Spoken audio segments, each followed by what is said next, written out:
কোরআনের কথা না, হাদিসের কথা না, লিখছেন আশরাফ আলী থানভী খুতবাতে মালফুজাতে থানভীতে। কোরআন হাদিসের না, কিন্তু আবার ভুল বুঝছেন না, এটা ঘটনা। এক উস্তাদ আর ছাত্র দুইজন বাইরে হয়েছেন এক দেশে সফর করতে।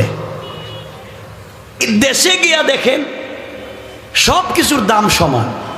10 টাকা 1 কেজি আপেল, 10 টাকা 1 কেজি আঙ্গুর, 10 টাকা কেরোসিন তেল, 10 টাকা পেট্রোল, 10 টাকা অকটেন, মানে সব কিছুর দাম সমান। হুজুর বললেন, বাবারে, এই দেশে যেহেতু সব কিছুর দাম সমান, তাহলে ভালো মানুষ খারাপ মানুষও সমান। এই দেশের আইন আর তাল ভালো। সবাই বললেন না? যাও, চলো আমরা যাই এই দেশ থেকে। হুজুর, আপনি মুরব্বী মানুষ, জানগা, আমি একটু জোয়ান কম দামি জিনিস খাইয়ে একটু মুটা তাজা হয়ে যায়গা। হুজুরে কইলেন, বাপ খাইতে পারবে, কিন্তু আইন ভালো না, আমি দেখতেছি সব দাম সমান হয় কেমনে? যেখানে শেখুল হাদিসের দাম যত, ফ্যান্সি ডিল ব্যবসায়ীর দামও তত। কথা বলেন। হুজুর আপনি যান, খাই। ছাত্র ইচ্ছা মতো খাইতেছে, কম দামি জিনিস তো। এদিকে ঘটনাক্রমে এই দেশের বাদশা একটা সুন্দর ডিজাইন করা বিউটিফুল বিল্ডিং করছে। উদ্বোধনের দিনই পুরাটা বিল্ডিং ভেঙে গেছে। কোন দিন? ইঞ্জিনিয়ার মনে হয় বাংলাদেশি ছিল, নাইলে ভাঙতো না। রডের বদলা মানে বাঁশ দিয়ে দিছে না কলা গাছ আর লেগে যায়, যাক ভেঙে গেছে।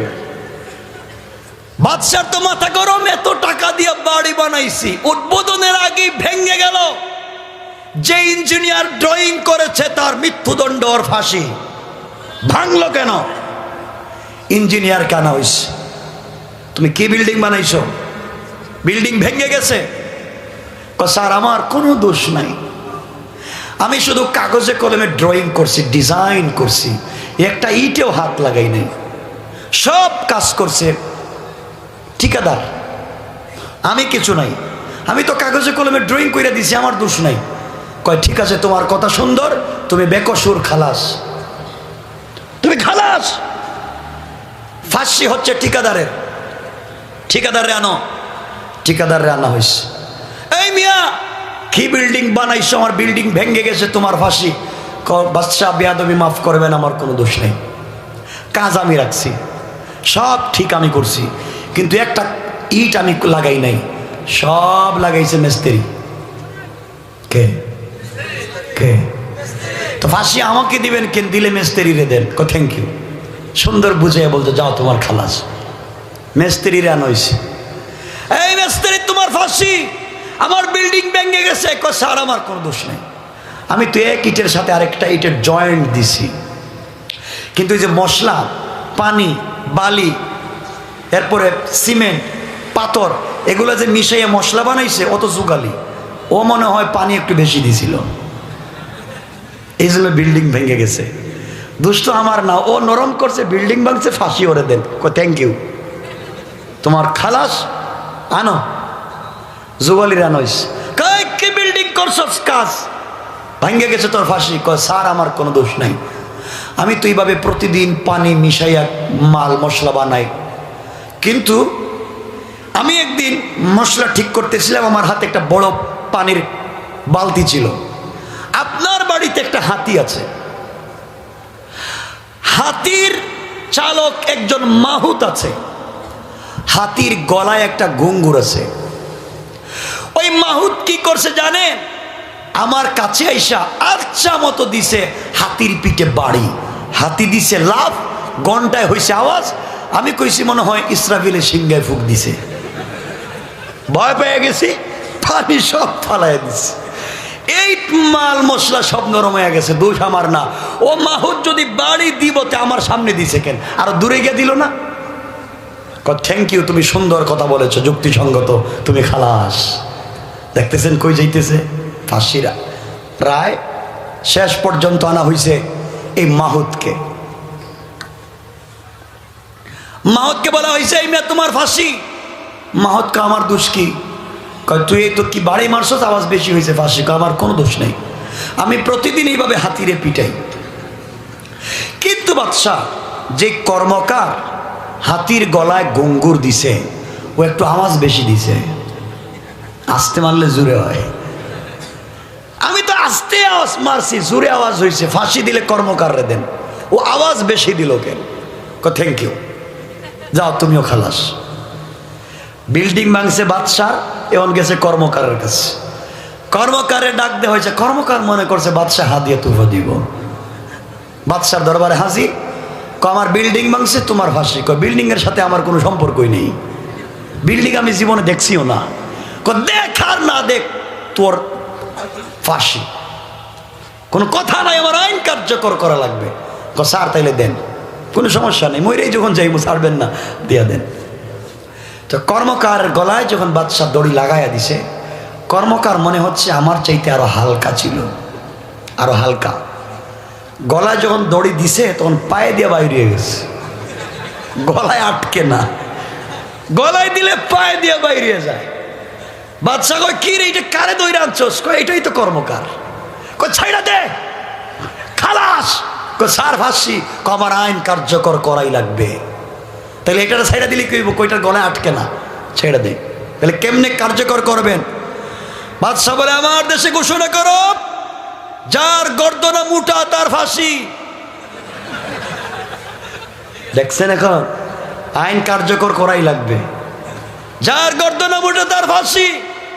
পুলিশ, রেপ, চিতা, বর্ডার গার্ড সবাই নামছে, গর্দনা মুটা ফিতা নিয়ে মাপতেছে।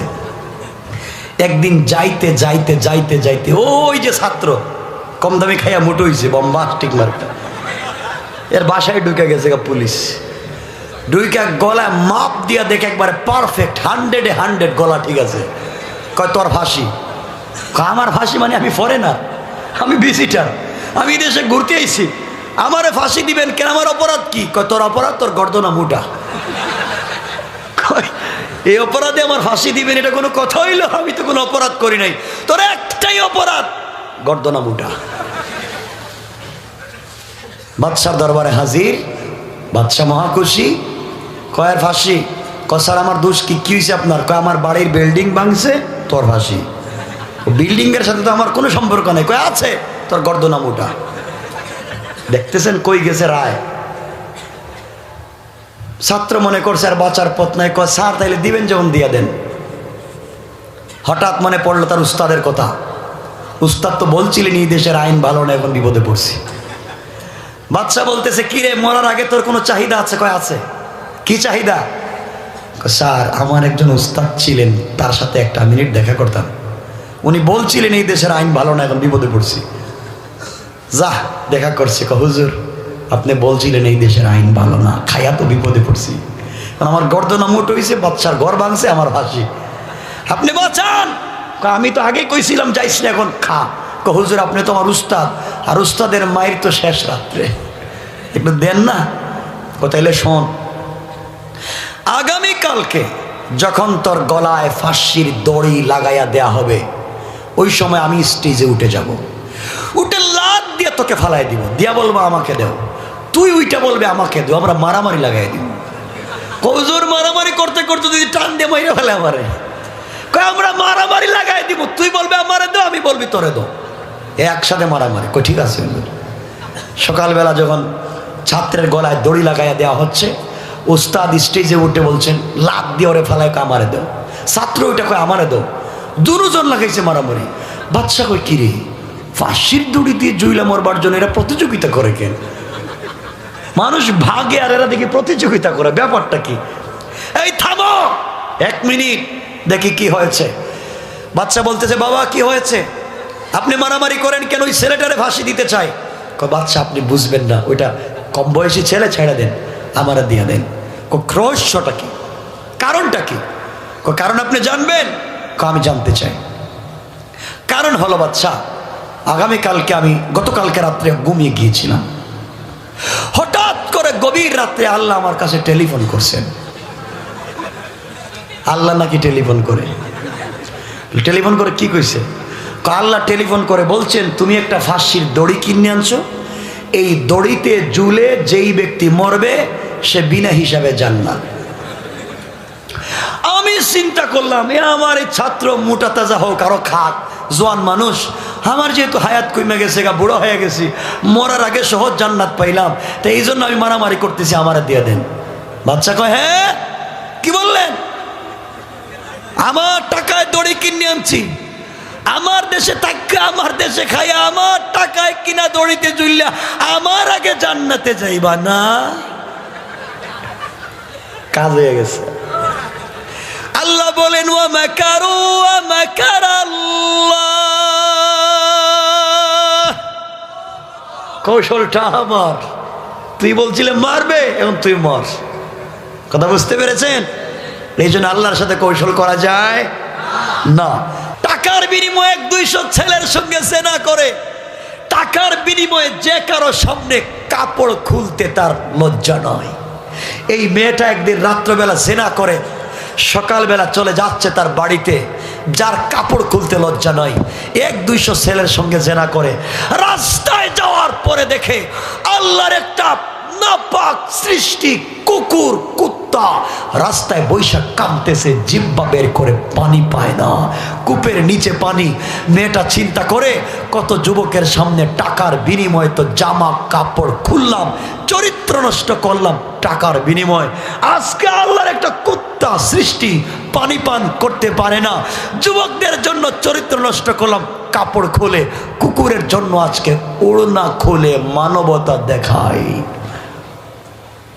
মেয়েটা টান দিয়ে ওড়না খুলেছে, জুতায় বেঁধে কূপে ছেড়ে দিয়েছে, এক জুতা পানি এনে খাওয়াইয়া দিয়েছে কুকুররে। কুকুর পানি পান করে আসমানের দিকে তাকায় আছে। আল্লাহ বলছেন, এই চরিত্রহীন জালেম, জালেম নারী, তুই শোন, জেনাকার, প্রতিদিন তো তুই কাপড় খুলে জেনা করে চরিত্র নষ্ট করলে, আর আজকে উড়না খুলে আমার একটা কুত্তা সৃষ্টির জিন্দেগি বাঁচাইয়া দিলে, যা আমি আল্লাহ তোর উপরে খুশি, তোর জিন্দেগির কোন মাফ মাফ। তার নাম তো আজিজুল গফফার, মাফ। বনি ইসরাইলের এক যুবক, বনি ইসরাইলে আগে গুনাহ করলে ধরা পড়লে খবর গ্রাম থেকে বাইর করে দিত। এক যুবক জিনা করছে বনি ইসরাইলে, মুহাম্মদ সাল্লাল্লাহু আলাইহি ওয়াসাল্লাম ধরছেন, পিটাইছেন, গ্রাম থেকে বাইর করে দিয়েছেন, যা। যুবক গ্রামের বাহিরে চলে গেছে, জঙ্গলে থাকে, 2 সপ্তাহ হয়ে গেছে, বাড়ি যেতে পারে না, খাবার পায় না, সাকারাতের সময় চলে এসেছে। যুবক জঙ্গলের ভিতরে ডাইন দিকে তাকায়া দেখে আত্মীয় স্বজন কেউ নাই, বাম দিকে তাকায়া দেখে কেউ নাই, পিছন দিকেও কেউ নাই, সামনেও কেউ নাই, সন্তান নাই, মা বাবা নাই, বন্ধু বান্ধব নাই, কেউ নাই। যুবক পেরেশান হয়ে গেছে, মরার টাইমে কাউকে পাইলাম না। আসমানের দিকে 2টা হাত উঠে গভীর রাত্রে বলেছে, আল্লাহ, তোমার নাম তো আমার নাম গুনাহগার, তোমার নাম তো আজিজুল গফফার। আল্লাহ, কথা দিয়েছি, গুনাহ করে ফেলেছি, বেঁচে থাকলে আর কোনোদিন অপরাধ করব না, কথা দিলাম। একটা বার তুমি আমাকে ক্ষমা করে দেখো, আর গুনাহ করব না। মরে যদি যাই, তওবা করে কবরে যেতে চাই। অমনি তোমার অনেক পরিচয় শুনেছি, তুমি অনেক দয়ালু, মাফ কইরা দাও। গোলাম যখন চোখের পানি ছেড়ে সেজদায় পড়ে কান্দে, আল্লাহ রাব্বুল ইজ্জতুল জালাল ডেকে বলছেন, যুবক রে, মাথা ওঠা, কান্দিস না, আমি আল্লাহ তোকে মাফ করে দিলাম। যুবক তো মইরা গেছে, সংক্ষেপ, মইরা গেছে। মরে যাওয়ার পরে আল্লাহ মূসাকে ঘুম থেকে উঠাইতেছেন, রাত্রে ওঠো। মূসা বলে, আল্লাহ, তুমি জীবনে কোনোদিন আমার এত রাত্রে ডাকো না, আজকে হঠাৎ এত রাত্রে? মূসা, জানিস না, আজকে আমার এক পাক্কা ওলি মইরা গেছে, ওলি। আল্লাহু আকবার বলতে লজ্জা হচ্ছে? আরে তোমার রবের পরিচয় দিচ্ছি। ও যুবক, তোমাকে বলছি, জিনা করে ফেলেছো না, মদ খায় ফেলাইছো, টেনশনে ঢুকে গেছো, মাফ চাইতে পারো না। আরে নো টেনশন, জিনা করে ফেলেছো, মদ খেয়ে ফেলেছো, ফেনসিডিল খাইছো, তোমার রব তো এখনো আছেন, কেউ জানে না। রবের কাছে হাত উঠাও, রব বলছে মাফ করে দিলাম, মাফ। তোমার রবকে আজকে চিনো। বলছিলাম দুইটা পরিচয় দিবে রবের, একজন বন্ধুর আর এক নেতার। বন্ধুর পরিচয় দিচ্ছি, নেতার পরিচয়ের সময় আর থাকলো না। আমার বন্ধুগণ শোনো, আল্লাহ বলছেন মুসা উঠো, আমার বন্ধু মরে গেছে। আল্লাহ কেমন বন্ধু? অনেক বড় বন্ধু রে মুসা, মরছে তো মরছে, জান্নাত নিয়ে মরছে। সুবহানাল্লাহ বললেন না? আল্লাহ কই দেখতে পারি? অবশ্যই দেখবা, জঙ্গলে যাও, আমার বন্ধুর জানাজার কাফন দাফনের ব্যবস্থা করো। মুসা বলে আল্লাহ তুমি তো চিনো আমারে, আমি বনি ইসরাইলের নবী। বনি ইসরাইল বাকিতে বিশ্বাস করে না, যা পায় নগদ। আগে তুমি বলো তোমার এই বন্ধুর জানাজায় গেলে লাভ কি? নগদ দাও, নগদ। সুবহানাল্লাহ বলবেন না? আল্লাহ জোশে উঠে গেছেন, বলছেন মুসা যাও, যারা আমার বন্ধুর জানাজায় হাজির সবগুলারে মাফ মাফ। মুসা তো বনি ইসরাইলে উঠেছেন, ওঠো যাও জানাজায় মাফ। পাগলের মতো বনি ইসরাইল উঠছে, গেছে তো জানাজায়। ওখানে জঙ্গলে গিয়া দেখে বা ওর তো জেনাকার যুবক, গ্রাম থেকে 2 সপ্তাহে বাইর করে দিছে। কা মুসা আর কত দুষ্টামি করবা, আর কত আমাদেরকে এইভাবে ঘুরাইবা? ময়দানে তিহে জিন্দেগি কাটাইয়া ঘুরাইছো, আবার এখনো ঘুরাইতেছো। এই যুবকটারে মাইরা পিটাইয়া গ্রাম থেকে 2 সপ্তাহে বাইর করে দিলাম, আর তুমি বলছো যুবকটা নাকি আল্লাহর বন্ধু। তোমার এই পাগলামি বন্ধ করো, নাইলে গেলাম। মুসা তো চোখের পানি ছাড়া দিছেন। আল্লাহ তুমি না আমাকে এত লজ্জা দাও, আর ভাল লাগে না। আল্লাহ বলছেন মুসা জানিস না, যুবক তোমাদের কাছে জিনাকার গোলাম, তো জানিস ও হচ্ছে বান্দা আর আমি হচ্ছি মাবুদে মেহেরবান। গোলাম গভীর রাত্রে তওবা করছে তো করছে, তওবা করতে করতে বান্দার থাকে নাই, বন্ধু হয়ে গেছে। বন্ধু বন্ধু মাফ, তার নাম রব। চিনলা না সেই রবকে? শোনো, এই জন্য বন্ধুত্ব করবা কার সাথে? সবাই বলেন। তাহলে 1 মিনিটে বন্ধুর পরিচয়টা সংক্ষেপ করে দিলাম। এক দেশে এক জমিদার ছিল। জমিদারের এক ছেলে ছিল শাহজাদা। শাহজাদা বিয়ে করছে সুন্দর একটা মেয়ে। জমিদারের ছেলের বউ রাস্তা দিয়ে হাঁটতেছে, সুন্দর ডিজাইন করা কাপড় পরে, আরেক ছেঁড়া কাপড় পরে, ছেঁড়া কাপড়, ছেঁড়া লুঙ্গি, ছেঁড়া জুতা, উস্কো কুস্কো চুল, একটা ভিখারি ভিক্ষুক বৃদ্ধ লোক কাদামাটির রাস্তা দিয়ে হাঁটতেছে আল্লাহর নামের জিকির কইরা। সুবহানাল্লাহ বলে। হাঁটতে হাঁটতে রাস্তায় পিচ্ছিল রাস্তা পড়ে গেছে, কাদামাটি গিয়া পড়ছে শাহজাদার বউর শরীরে। স্ত্রী তো তেলে বেগুনে জ্বলে উঠছে, কেউ নাই আমাকে ভালোবাসার, কেউ নাই। আমার স্বামী কোথায়? এক ভিক্ষুকের পায়ের নাপাক মাটি আর কাদা আমার বডিতে লাগা গেল, কেউ নাই আমাকে দেখবার। এই কথা শুই না তার স্বামী ঘর থেকে বাইরে আসছে। স্ত্রীর পাগল যুবক ঘর থেকে বের হয়ে আইসা হাত লাগায়া আচ্ছা মতো চোরার থাপ্পড় লাগাই দিছে ভিখারিকে। তুই কেমনে আমার স্ত্রীর শরীরে কাদামাটি লাগাই দিলে? ভিখারি মায়ের খায়া 2টা হাত উপর দিকে উঠায় দিছে। আরে আল্লাহ বলেন না আল্লাহু আকবার। বলছে আল্লাহ এই মেয়েটাকে তার স্বামী ভালোবাসে, ভালোবাসার প্রতিদান দিতে আমাকে আইসা মারলো। তাকে সে ভালোবাসে, ডাক দিতেই হাজির হয়ে গেছে, আমাকে মারছে। তুমিও নাকি আমাকে ভালোবাসো? আমি আজকে তোমার ভালোবাসার প্রতিদান দেখতে চাই। আল্লাহ তুমিও নাকি আমাকে ভালোবাসো?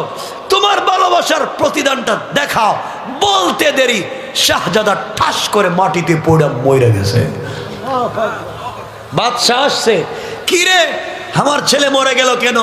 পাগল বলতেছে জানিস না বাদশাহ, তোমার ছেলের বউর শরীরে কাদা লাগা গেছে। ডাক দিছে পাগল হইয়া স্বামী আইসা আমারে মারছে, ভালোবাসার প্রতিদান দিছে তার স্বামী। আমাকেও আমার বন্ধু ভালোবাসে, আমিও তার কাছে ডাক দিয়ে বইলে দিছি এমন ভালোবাসা দিছে, তোমার ছেলেকে যে জীবন দিয়েছিল ভালোবাসার প্রতিদান দিতে, এই জীবনটা ফিরাইয়া নিয়ে গেছে। আল্লাহু আকবার বলেন। দেওয়া জীবনটা ফিরাইয়া নিয়ে গেছে। তার নাম তো আল্লাহ। বড় সন্ত্রাস ছিলেন, ডাকাত ছিলেন, যিনি মক্কার মদিনার রাস্তায় খুব বিজনেস নিয়ে গেলে আটকায়া দিতেন। তার কাছে মাথা কাটা ছিল ডাল ভাত। টাকা দিবেন, দিনে লাগবে মাথা না রাত্রে লাগবে, বইলা দিলে কাইটাই না দিবে।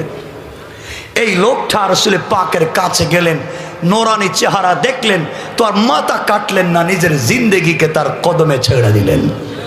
ঠিক বলি নাই? শোনা মুসলমান, ওমর তো হয়ে গেলেন খলিফা, রাষ্ট্র চালাইলেন 1 2 দিন না 10 বছরের উপরে। যাকে দেখলে শয়তান রাস্তা চেঞ্জ করত, যার নাম শুনলে কাফেরদের কলিজা কেঁপে যেত। তিনি কোন ইউনিভার্সিটির স্টুডেন্ট ছিলেন না, তিনি হার্ভার্ডে পড়েন নাই, তিনি কেমব্রিজে পড়েন নাই, তিনি কুইন মেরিতে পড়েন নাই, তিনি স্টামফোর্ডে পড়েন নাই, তিনি নর্থ সাউথে পড়েন নাই, তিনি নর্দার্নে পড়েন নাই, তিনি ইস্ট ওয়েস্টে পড়েন নাই, তিনি ঢাকা বিশ্ববিদ্যালয়ে পড়েন নাই, তিনি চট্টগ্রাম বিশ্ববিদ্যালয়ে পড়েন নাই, তিনি শাহজালাল বিজ্ঞান সিলেটে পড়েন নাই। তিনি পড়েছিলেন বিশ্বের শ্রেষ্ঠ এক শিক্ষকের কাছে, একটা মাত্র কিতাব, তার নাম আল কোরআন। কথা বলেন? তিনি আল কোরআন পড়ে ইমামতিও করলেন, আল কোরআন পড়ে খেতাবতের দায়িত্ব পালন করলেন, আল কোরআন পড়ে রাষ্ট্র চালালেন, সেনাবাহিনীর দায়িত্ব পালন করলেন। তো আপনি পারেন না কেন? কি জবাব দিবেন রাসূলের সামনে? আপনি পারেন না কেন? মনে রাখবেন, ইসলাম এত সহজ জিনিসের নাম নয়। আপনারা যারা মসজিদের কর্নারে বৈশা বৈশা দিন জান্নাত পাইতে চান, হজরতে শাহজালাল এই দেশে দিন জিন্দা করতে এসেছিলেন। আমরা বলে শুধু জায়নামাজ নিয়ে না, তরবারিও ছিল। কথা বলেন না কেন? কুতবুদ্দিন বখতিয়ার কাকি শুধুমাত্র মসজিদের কর্নারে বসতেন না, তার কাছে ছিল তরবারি। রাসূলে পাক মসজিদের কর্নারে বসতেন, তাসবিহ পড়তেন, জিকির করতেন, কিন্তু জিহাদের ময়দানে তরবারি ধরেছেন, লোহার পোশাক পরেছেন, মাথায় লোহার টুপি পরেছেন। প্রয়োজনে আমরা এই সুতার টুপি খুলে লোহার টুপি পরে মাঠে নেমে যেতে পারি। ঠিক কিনা বলে? আমরা আল্লাহকে বলছি, আল্লাহ তুমি তো বলছো মুহাম্মদের পরে নবী দিবান, আমরা মানি, কিন্তু একজন অমর পাঠাইয়া দাও। ঠিক বললেন? আমরা শোনেন আজকের কথা সংক্ষেপ। আমার বন্ধুগণ, আমি আগেই বলছি, আমি একজন বন্ধুর গল্প বলবো, বন্ধু। আর আমি একজন কর্মী, আমার এক নেতা আছে, এই নেতার দুটো কথা বলবো, পরিচয় দিয়ে আলোচনা শেষ। আমি যাকে নেতা মানি, আপনার নেতা তো চোর, ডাকাত, বদমাইশ। কথা বলেন? আর আমি যাকে নেতা মানি, আমি এমন একজনকে নেতা মানি যেই নেতা তার 63 বৎসরের জিন্দেগিতে একটা মিথ্যা কথা বলে নাই। আরে আমি এমন একজনকে নেতা মানি যেই নেতার পিছনে রহমতের 70 লক্ষ ফেরেশতা একসাথে সালাত আদায় করেছে। আমি তো এমন একজনকে নেতা মানি যেই নেতার পিছনে আদম সফিউল্লাহ, ইব্রাহিম খলিলুল্লাহ, মুসা কালিমুল্লাহ, ঈসা রূহুল্লাহ, লক্ষাধিক আম্বিয়ায়ে কেরাম ছিলেন মুসল্লি, আমার নেতা ছিলেন ইমাম। আল্লাহু আকবার বললেন না? শোনেন শোনেন, আপনাদের চরিত্রের সার্টিফিকেট দেখে কথা বলেন না কেন? আল্লাহ দেয় নাকি?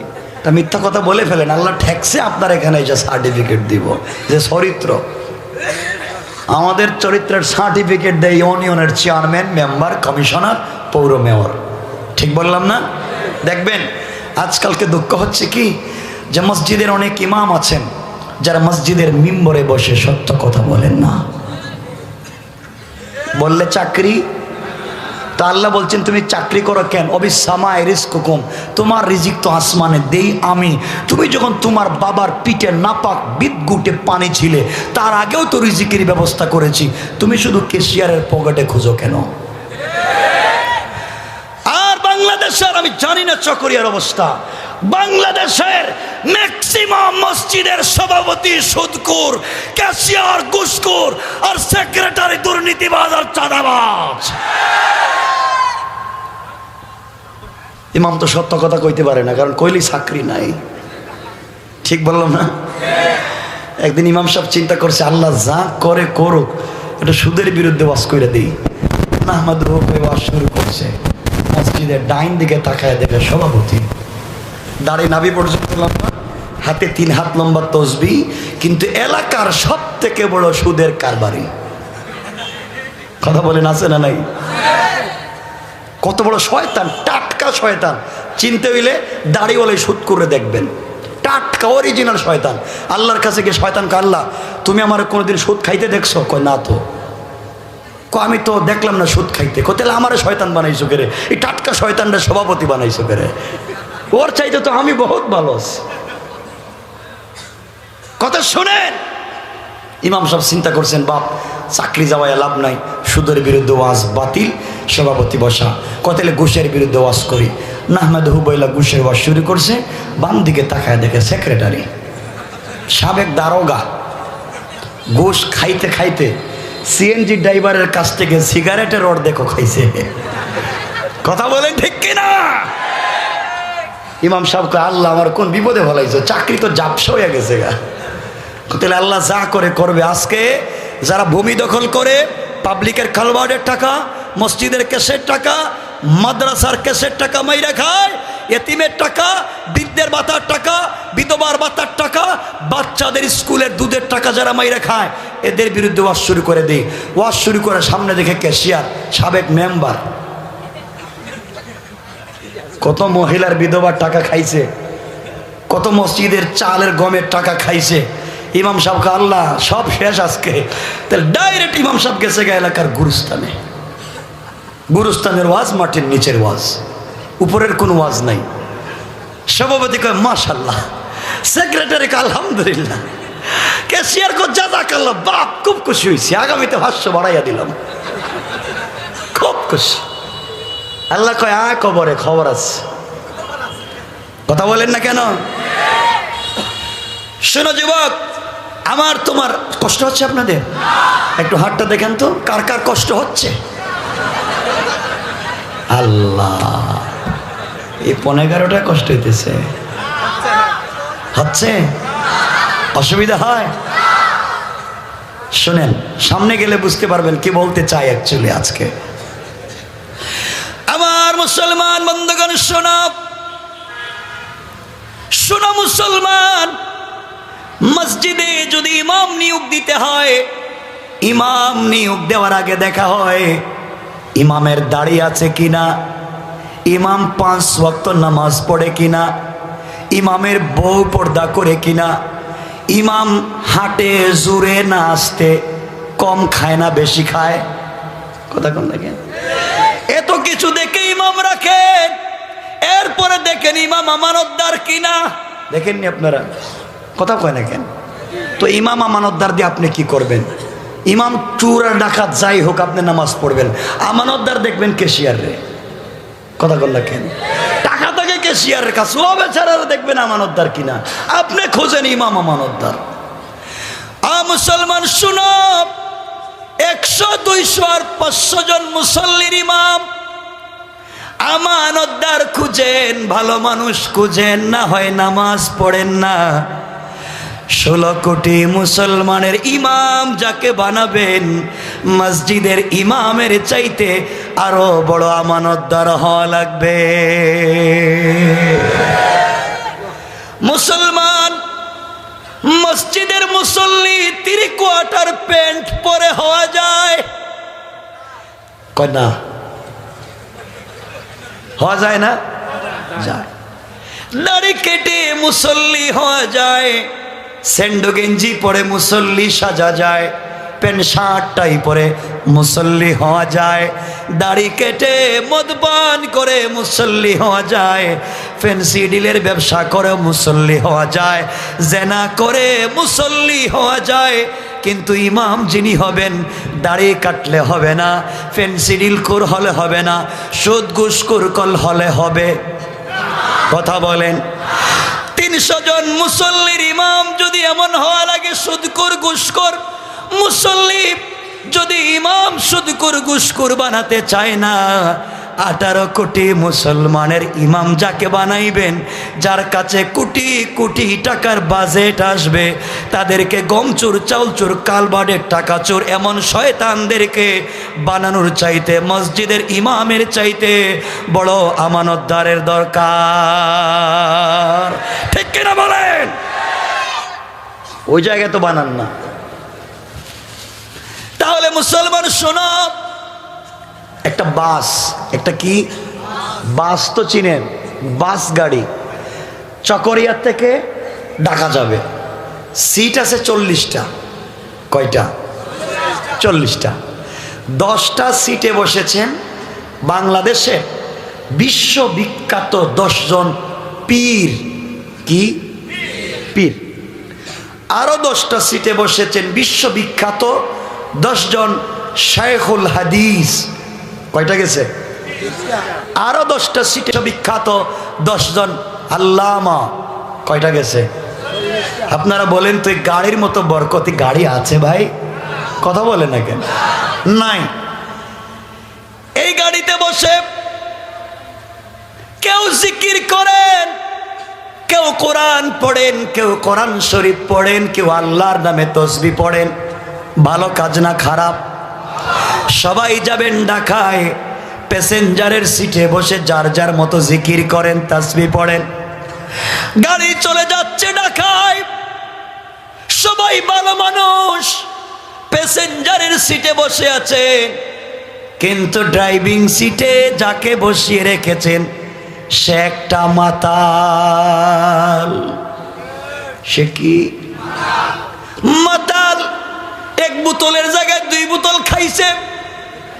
এমন লোকটাকে আপনি ড্রাইভিং সিটে বসাইয়া প্যাসেঞ্জারের সিটে বসে জিকির করলেন, তাসবিহ পড়লেন, কোরআন শরীফ পড়লেন। পড়তে পড়তে ওই গাড়িটা কর্ণফুলীর কাছে গিয়া ব্রিজে না, ওইটা খাদে চলে গেছে। ডাইরেক্ট কর্ণফুলী নদীতে গাড়ি চলে গেছে, গাড়ি ভেঙে গেছে, ড্রাইভার মরে গেছে, সব শেষ। প্যাসেঞ্জারের কিছু হবে না। হ্যাঁ হ্যাঁ, উল্টা কথা কয়। কয় হবে? পিসা বুজুর বসছে, কয় হবে হবে, আবার কয় হবে হবে, কয় হবে। আরে এত বড় বড় হুজুরে বসাইছে, কয় হবে। কেন হবে? কেন হবে? ড্রাইভার মাতাল। কথা বলে। এই জন্য 18 কোটি মুসলমানের গাড়ির ড্রাইভার মদকুর আর সেনাকুরকে বসায়া প্যাসেঞ্জারের সিটে বসে জিকির করে লাভ নাই। ওই ড্রাইভার মদকুর যদি 18 কোটিরে নিয়ে খাদে যায়, আপনি পীর সাহেবও যাবেন, আমিও যাব, গাড়িও যাবে, সবাই যাবে। যদি দেশের জনগণকে বাঁচাতে চাও, আগে 18 কোটি মুসলমানের মদকুর ড্রাইভারকে পাল্টা। কেমনে বুঝালে বুঝবেন? শোনেন শোনেন, এ ভাই, ওই পানি ছাড়া কোনো পানি আছে? এটা ফ্রেশ, আমি খাই না। এটা তো হারাম কোম্পানির পানি, এটা খাবো কেন? এটা রাখছো কেন? ভালো মানুষের কোম্পানির একটা পানি দাও, এটা ফ্রেশ, চলবে না। এগুলো হারাম, এগুলো ইসরায়েল এবং কাদিয়ানি। কথা বুঝতে পেরেছেন? সবগুলো হারাম পণ্য, চলবে না। সেফ হয়ে সমাজে চলতে হবে। আমি বলি দিনের কথা, আমি তো অন্যায় করতে পারি না। তা কথা বুঝেন, বুঝাতে চাই যুবক, তোমাকে বলছি যুবক, তোমাকে বলছি, আসো না আমার কাছে, আসো না, দুজন যাই না মসজিদে, একবার মাছ আর মুআউযের মতো একবার প্রতিযোগিতা করি না। ওরা তো দিন জিন্দা করবার জন্য জীবন দিল। আসো না যুবক, আমরাও মাঠে নেমে যাই, আল্লাহু আকবার তাকবীর দিয়ে যদি মাঠে নেমে যায়, 30 লক্ষ যুবক আছে ইসলামের বিরুদ্ধে যারা কথা বলে, ওদের জিহ্বা টান দিয়ে কেটে ফেলা হবে, জিহ্বা কেটে দেওয়া হবে, জিহ্বা কেটে দেওয়া হবে। ঠিক কিনা জোরে কান?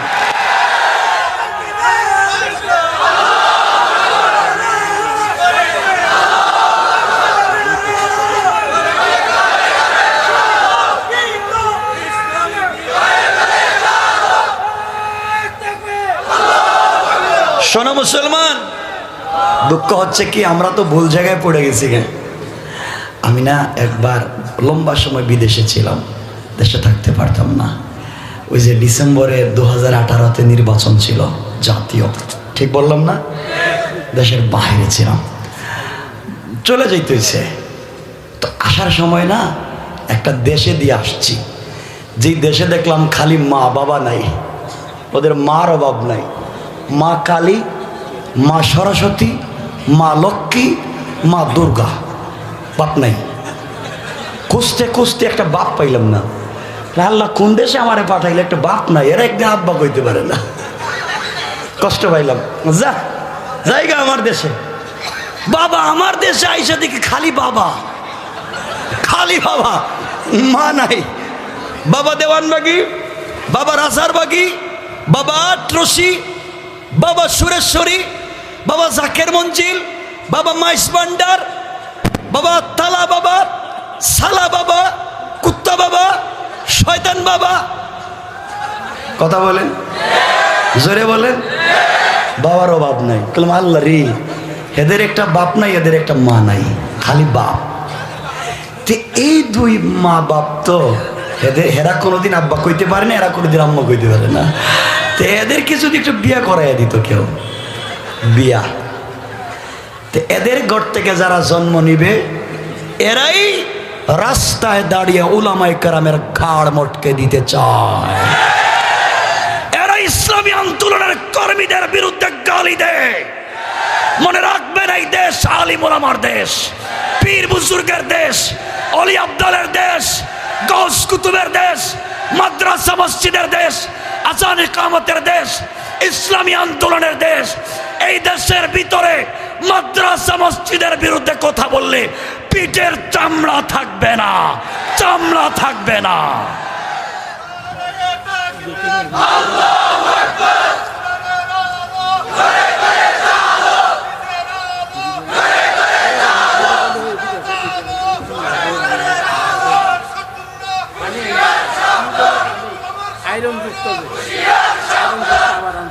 শোনেন মুসলমান, কষ্ট হচ্ছে আপনাদের। শোনো যুবক, তোমাদেরকে বলছি শোনো, আজকে না আমরা কিছু বললেই কয় ফাঁসি দিয়ে দিম, মাইরা ফেলেন, জ্বলাই দিম। আরে ওরা জানে না আল্লাহ কত বড় কৌশলী। কথা বলেন ঠিক কিনা? তুমি ফাঁসির দড়ি আনছো, আমার গলায় দিবা, উল্টা হয়ে গেলে তোমার গলায় লেগে যাইব। আল্লাহ বলেছেন ওয়া মাকারু ওয়া মাকারাল্লাহ ওয়াল্লাহু খায়রুল মাকিরিন। আল্লাহ বলছেন তুই কি এর কৌশল করবে? ইন্না কাইদা শায়তানি কানা যায়ফা। তোদের সবগুলো কৌশল তো দুর্বল। আরে আমার কৌশল তো তুই লাইনই পাবে না, ঠিক কিনা বলেন? তো কথা মনে পড়ে গেল, বইলে দিই, কষ্ট হবে না তো আপনাদের? অসুবিধা নাই তো? এই যে দড়ির কথা মনে পড়ে গেছে, দড়ির কথাটা বইলে দিই। ফাঁসির দড়ি কোরআনের কথা না, হাদিসের কথা না। লিখছেন আশরাফ আলী থানভী খুতবাতে মালফুজাতে থানভীতে। কোরআন হাদিসের না, কিন্তু আবার ভুল বুঝছেন না, এটা ঘটনা। এক উস্তাদ আর ছাত্র দুইজন বাইরে হয়েছেন এক দেশে সফর করতে।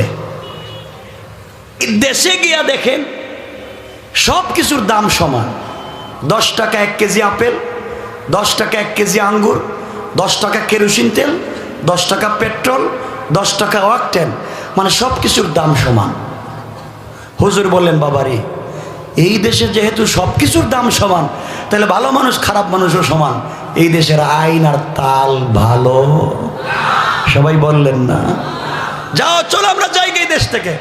হুজুর আপনি মুরব্বী মানুষ, জানগা, আমি একটু জোয়ান কম দামি জিনিস খাইয়ে একটু মুটা তাজা হয়ে জায়গা। হুজুরে কইলেন বাপ খাইতে পারবে, কিন্তু আইন ভালো না, আমি দেখতেছি সব দাম সমান হয় কেমনে? যেখানে শেখুল হাদিসের দাম যত, ফেন্সিডিল ব্যবসায়ীর দামও তত। কথা বলেন? হুজুর আপনি যান, খাই। ছাত্র আচ্ছা মতো খাইতেছে, কম দামি জিনিস তো। এদিকে ঘটনাক্রমে এই দেশের বাদশা একটা সুন্দর ডিজাইন করা বিউটিফুল বিল্ডিং করছে। উদ্বোধনের দিনই পুরাটা বিল্ডিং ভেঙে গেছে। কোন দিন? ইঞ্জিনিয়ার মনে হয় বাংলাদেশি ছিল, নাইলে ভাঙতো না। রডের বদলা মানে বাঁশ দিয়ে দিছে না কলা গাছ, আর জানে। যাক ভেঙে গেছে। বাদশার তো মাথা গরম, এত টাকা দিয়ে বাড়ি বানাইছি, উদ্বোধনের আগেই ভেঙে গেল। যে ইঞ্জিনিয়ার ড্রয়িং করেছে তার মৃত্যুদণ্ড আর ফাঁসি। ভাঙলো কেন? ইঞ্জিনিয়ার কেন হইস? তুমি কি বিল্ডিং বানাইছো? বিল্ডিং ভেঙে গেছে। স্যার আমার কোনো দোষ নাই, আমি শুধু কাগজে কলমে ড্রয়িং করছি, ডিজাইন করছি, একটা ইটেও হাত লাগাই নাই, সব কাজ করছে ঠিকাদার, আমি কিছু নাই, আমি তো কাগজে কলমে ড্রয়িং করে দিছি, আমার দোষ নাই। কয় ঠিক আছে, তোমার কথা সুন্দর, তুমি বেকসুর খালাস, তুমি খালাস। ফাঁসি হচ্ছে ঠিকাদারের, ঠিকাদারে আনো, ঠিকাদারে আনা হয়েছে। এই মিয়া কি বিল্ডিং বানাইছো, আমার বিল্ডিং ভেঙে গেছে, তোমার ফাঁসি। বাদশা বেয়াদবি মাফ করবেন, আমার কোনো দোষ নেই, কাজ আমি রাখছি, সব ঠিক আমি করছি, কিন্তু একটা ইট আমি লাগাই নাই, সব লাগাইছে মিস্ত্রি। কে কে? তো ফাঁসি আমাকে দিবেন, কেন দিলে মিস্ত্রিরে দেন। থ্যাংক ইউ, সুন্দর বুঝে বলতো যাও তোমার খালাস। মিস্ত্রিরে আনা হয়েছে, এই মিস্ত্রি তোমার ফাঁসি, আমার বিল্ডিং ভেঙে গেছে। স্যার আমার কোনো দোষ নেই, আমি তো এক ইটের সাথে আরেকটা ইটের জয়েন্ট দিছি, কিন্তু এই যে মশলা, পানি, বালি, এরপরে সিমেন্ট, পাথর, এগুলো যে মিশাইয়া মশলা বানাইছে, অত জুগালি, ও মনে হয় পানি একটু বেশি দিছিল, এই জন্য বিল্ডিং ভেঙে গেছে। দুষ্ট আমার না, ও নরম করছে, বিল্ডিং ভাঙছে, ফাঁসি ওরে দেন। থ্যাংক ইউ, তোমার খালাস আনো, জুগালির আনোইস। কি বিল্ডিং করছস, কাজ ভেঙে গেছে, তোর ফাঁসি। স্যার আমার কোনো দোষ নাই, আমি তো এইভাবে প্রতিদিন পানি মিশাইয়া মাল মশলা বানাই, কিন্তু আমি একদিন মশলা ঠিক করতেছিলাম, আমার হাতে একটা বড় পানির বালতি ছিল। আপনার বাড়িতে একটা হাতি আছে, হাতির চালক একজন মাহুত আছে, হাতির গলায় একটা ঘুঙ্গুর আছে। ওই মাহুত কি করছে জানেন? আমার কাছে আইসা আচ্ছা মতো দিছে হাতির পিঠে বাড়ি, হাতি দিছে লাফ, ঘন্টায় হয়েছে আওয়াজ, আমি কইছি মনে হয় ইসরাফিলের সিংহায় ফুক দিছে, ভয় পেয়ে গেছি, পানি সব ফালাই দিছে, এই মাল মশলা সব নরম হয়ে গেছে। দোষ আমার না, ও মাহুত যদি বাড়ি দিব তে আমার সামনে দিছে কেন, আরো দূরে গিয়ে দিল না। থ্যাংক ইউ, তুমি সুন্দর কথা বলেছো, যুক্তিসঙ্গত, তুমি খালাস। দেখতেছেন কই যাইতেছে ফাঁসিরা, প্রায় শেষ পর্যন্ত আনা হয়েছে এই মাহুতকে। মাহুতকে বলা হয়েছে এই মেয়ে তোমার ফাঁসি। মাহুতকে আমার দোষ কি? তুই এই তো কি বাড়ি মারছস, আওয়াজ বেশি হয়েছে, ফাঁসি। আমার কোনো দোষ নেই, আমি প্রতিদিন এইভাবে হাতিরে পিটাই। কিন্তু বাদশা যে কর্মকার হাতির গলায় ঘুঙ্গুর দিছে, ও একটু আওয়াজ বেশি দিছে, আস্তে মারলে জোরে হয়, আমি তো আস্তে আওয়াজ মারছি, জোরে আওয়াজ হয়েছে, ফাঁসি দিলে কর্মকাররে দেন, ও আওয়াজ বেশি দিল কেন? থ্যাংক ইউ, যাও তুমিও খালাস। বিল্ডিং ভাঙছে বাদশার, এখন গেছে কর্মকারের কাছে, কর্মকারে ডাক দেওয়া হয়েছে। কর্মকার মনে করছে বাদশা হাদিয়া তুফা দিব, বাদশার দরবারে হাজির। আমার বিল্ডিং ভাঙছে, তোমার ফাঁসি। বিল্ডিং এর সাথে আমার কোনো সম্পর্কই নেই, বিল্ডিং আমি জীবনে দেখছিও না। দেখ আর না দেখ, তোর ফাঁসি, কোনো কথা নাই, আমার আইন কার্যকর করা লাগবে। স্যার তাইলে দেন, কোনো সমস্যা নেই, মইরেই যখন যাইব ছাড়বেন না, দিয়া দেন। তো কর্মকার গলায় যখন বাদশা দড়ি লাগাইয়া দিছে, কর্মকার মনে হচ্ছে আমার চাইতে আরো হালকা ছিল, আরো হালকা। গলায় যখন দড়ি দিছে তখন পায়ে দিয়ে বাইরে গেছে, গলায় আটকে না, গলায় দিলে পায়ে দিয়ে বাইরে যায়। বাদশা কয় কি রে, এটা কারে দইরা আনছস? কয় এটাই তো কর্মকার। কয় ছাইড়া দে, খালাস। কয় স্যার ফাঁসি। আমার আইন কার্যকর করাই লাগবে। তাহলে এটা ছাইড়া দিলে কইব, কইটার গলায় আটকে না, ছেড়ে দে। তাহলে কেমনে কার্যকর করবেন? বাদশা বলে আমার দেশে ঘোষণা করো, যার গর্দনা মুটা তার ফাঁসি। দেখছেন, এখন আইন কার্যকর করাই লাগবে, যার গর্দনা মুটা তার ফাঁসি। পুলিশ, রেপ, চিতা, বর্ডার গার্ড সবাই নামছে, গর্দনা মুটা ফিতা নিয়ে মাপতেছে। একদিন যাইতে যাইতে যাইতে যাইতে ওই যে ছাত্র কম দামি খাইয়া মুটো হয়েছে, বম্বাস্টিক মার্কা, এর বাসায় ঢুকে গেছে পুলিশ। ঢুকে গলায় মাপ দিয়া দেখে একবারে পারফেক্ট, 100-এ 100 গলা ঠিক আছে। কয় তোর ফাঁসি। আমার ফাঁসি মানে আমি ফরেনার, আমি ভিজিটার, আমি দেশে ঘুরতে আইছি, আমারে ফাঁসি দিবেন কেন? আমার অপরাধ কি? কয় তোর অপরাধ তোর গর্দনা মোটা। কয় এই অপরাধে আমার ফাঁসি দিবেন, এটা কোনো কথা হইল? আমি তো কোনো অপরাধ করি নাই, তোর একটাই অপরাধ, গর্দনা মোটা। বাদশার দরবারে হাজির, বাদশাহ মহাখুশি। কয়ের ফাঁসি? কসার আমার দোষ কি? কি হয়েছে আপনার? কয় আমার বাড়ির বিল্ডিং ভাঙছে, তোর ফাঁসি। বিল্ডিং এর সাথে তো আমার কোনো সম্পর্ক নেই। কয় আছে, তোর গর্দনা মোটা। দেখতেছেন কই গেছে রায়। ছাত্র মনে করছে আর বাঁচার পথ নাই। কয় স্যার তাইলে দিবেন যখন দিয়া দেন। হঠাৎ মনে পড়লো তার উস্তাদের কথা। উস্তাদ তো বলছিলেন এই দেশের আইন ভালো না, এখন বিপদে পড়ছি। বাদশাহ বলতেছে কিরে মরার আগে তোর কোনো চাহিদা আছে? কয় আছে। কি চাহিদা? স্যার আমার একজন উস্তাদ ছিলেন, তার সাথে একটা মিনিট দেখা করতাম, উনি বলছিলেন এই দেশের আইন ভালো না, এখন বিপদে পড়ছি। যা দেখা করছে। হুজুর আপনি বলছিলেন এই দেশের আইন ভালো না, খাইয়া তো বিপদে পড়ছি, কারণ আমার গর্দনা মোট হয়েছে, বাদশার ঘর ভাঙছে, আমার ফাঁসি, আপনি বাঁচান। আমি তো আগে কইছিলাম যাইস না, এখন খা। হুজুর আপনি তো আমার উস্তাদ, আর উস্তাদের মায়ের তো শেষ রাত্রে, একটু দেন না। কোথাইলে শোন, আগামীকালকে যখন তোর গলায় ফাঁসির দড়ি লাগাইয়া দেয়া হবে, ওই সময় আমি স্টেজে উঠে যাব, উঠে লাত দিয়ে তোকে ফালাই দিব, দিয়া বলবো আমাকে দেও, তুই উইটা বলবে আমাকে দেও, আমরা মারামারি লাগাই দিব।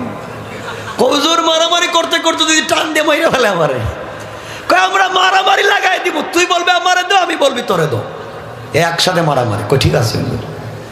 সকালবেলা যখন ছাত্রের গলায় দড়ি লাগাইয়া দেওয়া হচ্ছে, উস্তাদ স্টেজে উঠে বলছেন লাত দিয়ে ওরে ফেলায় আমারে দাও, ছাত্র ওইটা কয় আমারে দাও, দুজন লাগাইছে মারামারি। বাদশা কই কিরে ফাঁসির দড়ি দিয়ে জুইলা মরবার জন্য এরা প্রতিযোগিতা করে কেন? মানুষ ভাগে আর এরা দেখি প্রতিযোগিতা করে, ব্যাপারটা কি? এই থামো, এক মিনিট দেখি কি হয়েছে। বাচ্চা বলতেছে বাবা কি হয়েছে, আপনি মারামারি করেন কেন? ওই ছেলেটারে ফাঁসি দিতে চাই। বাচ্চা আপনি বুঝবেন না, ওইটা কম বয়সী ছেলে, ছেড়ে দেন, আমারা দিয়ে দেন। রহস্যটা কি, কারণটা কি? কারণ আপনি জানবেন? আমি জানতে চাই। কারণ হলো বাচ্চা, আগামীকালকে আমি গতকালকে রাত্রে ঘুমিয়ে গিয়েছিলাম, হঠাৎ করে গভীর রাত্রে আল্লাহ আমার কাছে টেলিফোন করছেন। আল্লাহ নাকি টেলিফোন করে? টেলিফোন করে কি কইছে? আল্লাহ টেলিফোন করে বলছেন তুমি একটা ফাঁসির দড়ি কিনে আনছো, এই দড়িতে ঝুলে যেই ব্যক্তি মরবে সে বিনা হিসাবে জান্নাত। আমি চিন্তা করলাম আমার এই ছাত্র মোটা তাজা হোক আরো খাক, জোয়ান মানুষ, আমার যেহেতু হায়াত কমে গেছে, বুড়ো হয়ে গেছি, মরার আগে সহজ জান্নাত পাইলাম, তো এই জন্য আমি মারামারি করতেছি, আমার দিয়ে দেন। বাচ্চা কয় হ্যাঁ কি বললেন? আমার টাকায় দড়ি কিনে আনছি, আমার দেশে থাকা, আমার দেশে খাইয়া, আমার টাকায় কিনা দড়িতে ঝুললা আমার আগে জান্নাতে যাইবা না? কাজ হয়ে গেছে। আল্লাহ বলেন ওয়া মাকারু ওয়া মাকারাল্লাহ, কৌশলটা আমার। তুই বলছিলে মারবে, এখন তুই মর। কথা বুঝতে পেরেছেন? এই জন্য আল্লাহর সাথে কৌশল করা যায় না। সুতরাং এখান থেকে যদি বাঁচতে হয়, পৃথিবীতে চলার পথে একজনকে নেতা মানতে হবে, যে নেতার কথা আমি বলেছি। আমাদের আপনাদের চরিত্রের সার্টিফিকেট দিয়ে চেয়ারম্যান মেম্বার মনে আছে? আর আমার নেতার চরিত্রের সার্টিফিকেট দিয়েছেন আরশে আজিমের মালিক স্বয়ং আল্লাহ। আল্লাহ বলছেন বান্দা মা আনতা বিনিআমাতি রাব্বিকা বিমাজনুন, আপনাকে সুদের বিরুদ্ধে কথা বলেন, মানুষ আপনাকে পাগল বলে। আপনি ঘুষের বিরুদ্ধে কথা বলেন, মানুষ আপনাকে পাগল বলে। আপনি ফেন্সিডিল ইয়াবার বিরুদ্ধে কথা বলেন, মানুষ আপনাকে পাগল বলে। আপনি দর্শন আর দুর্নীতির বিরুদ্ধে কথা বলেন, মানুষ আপনাকে পাগল বলে।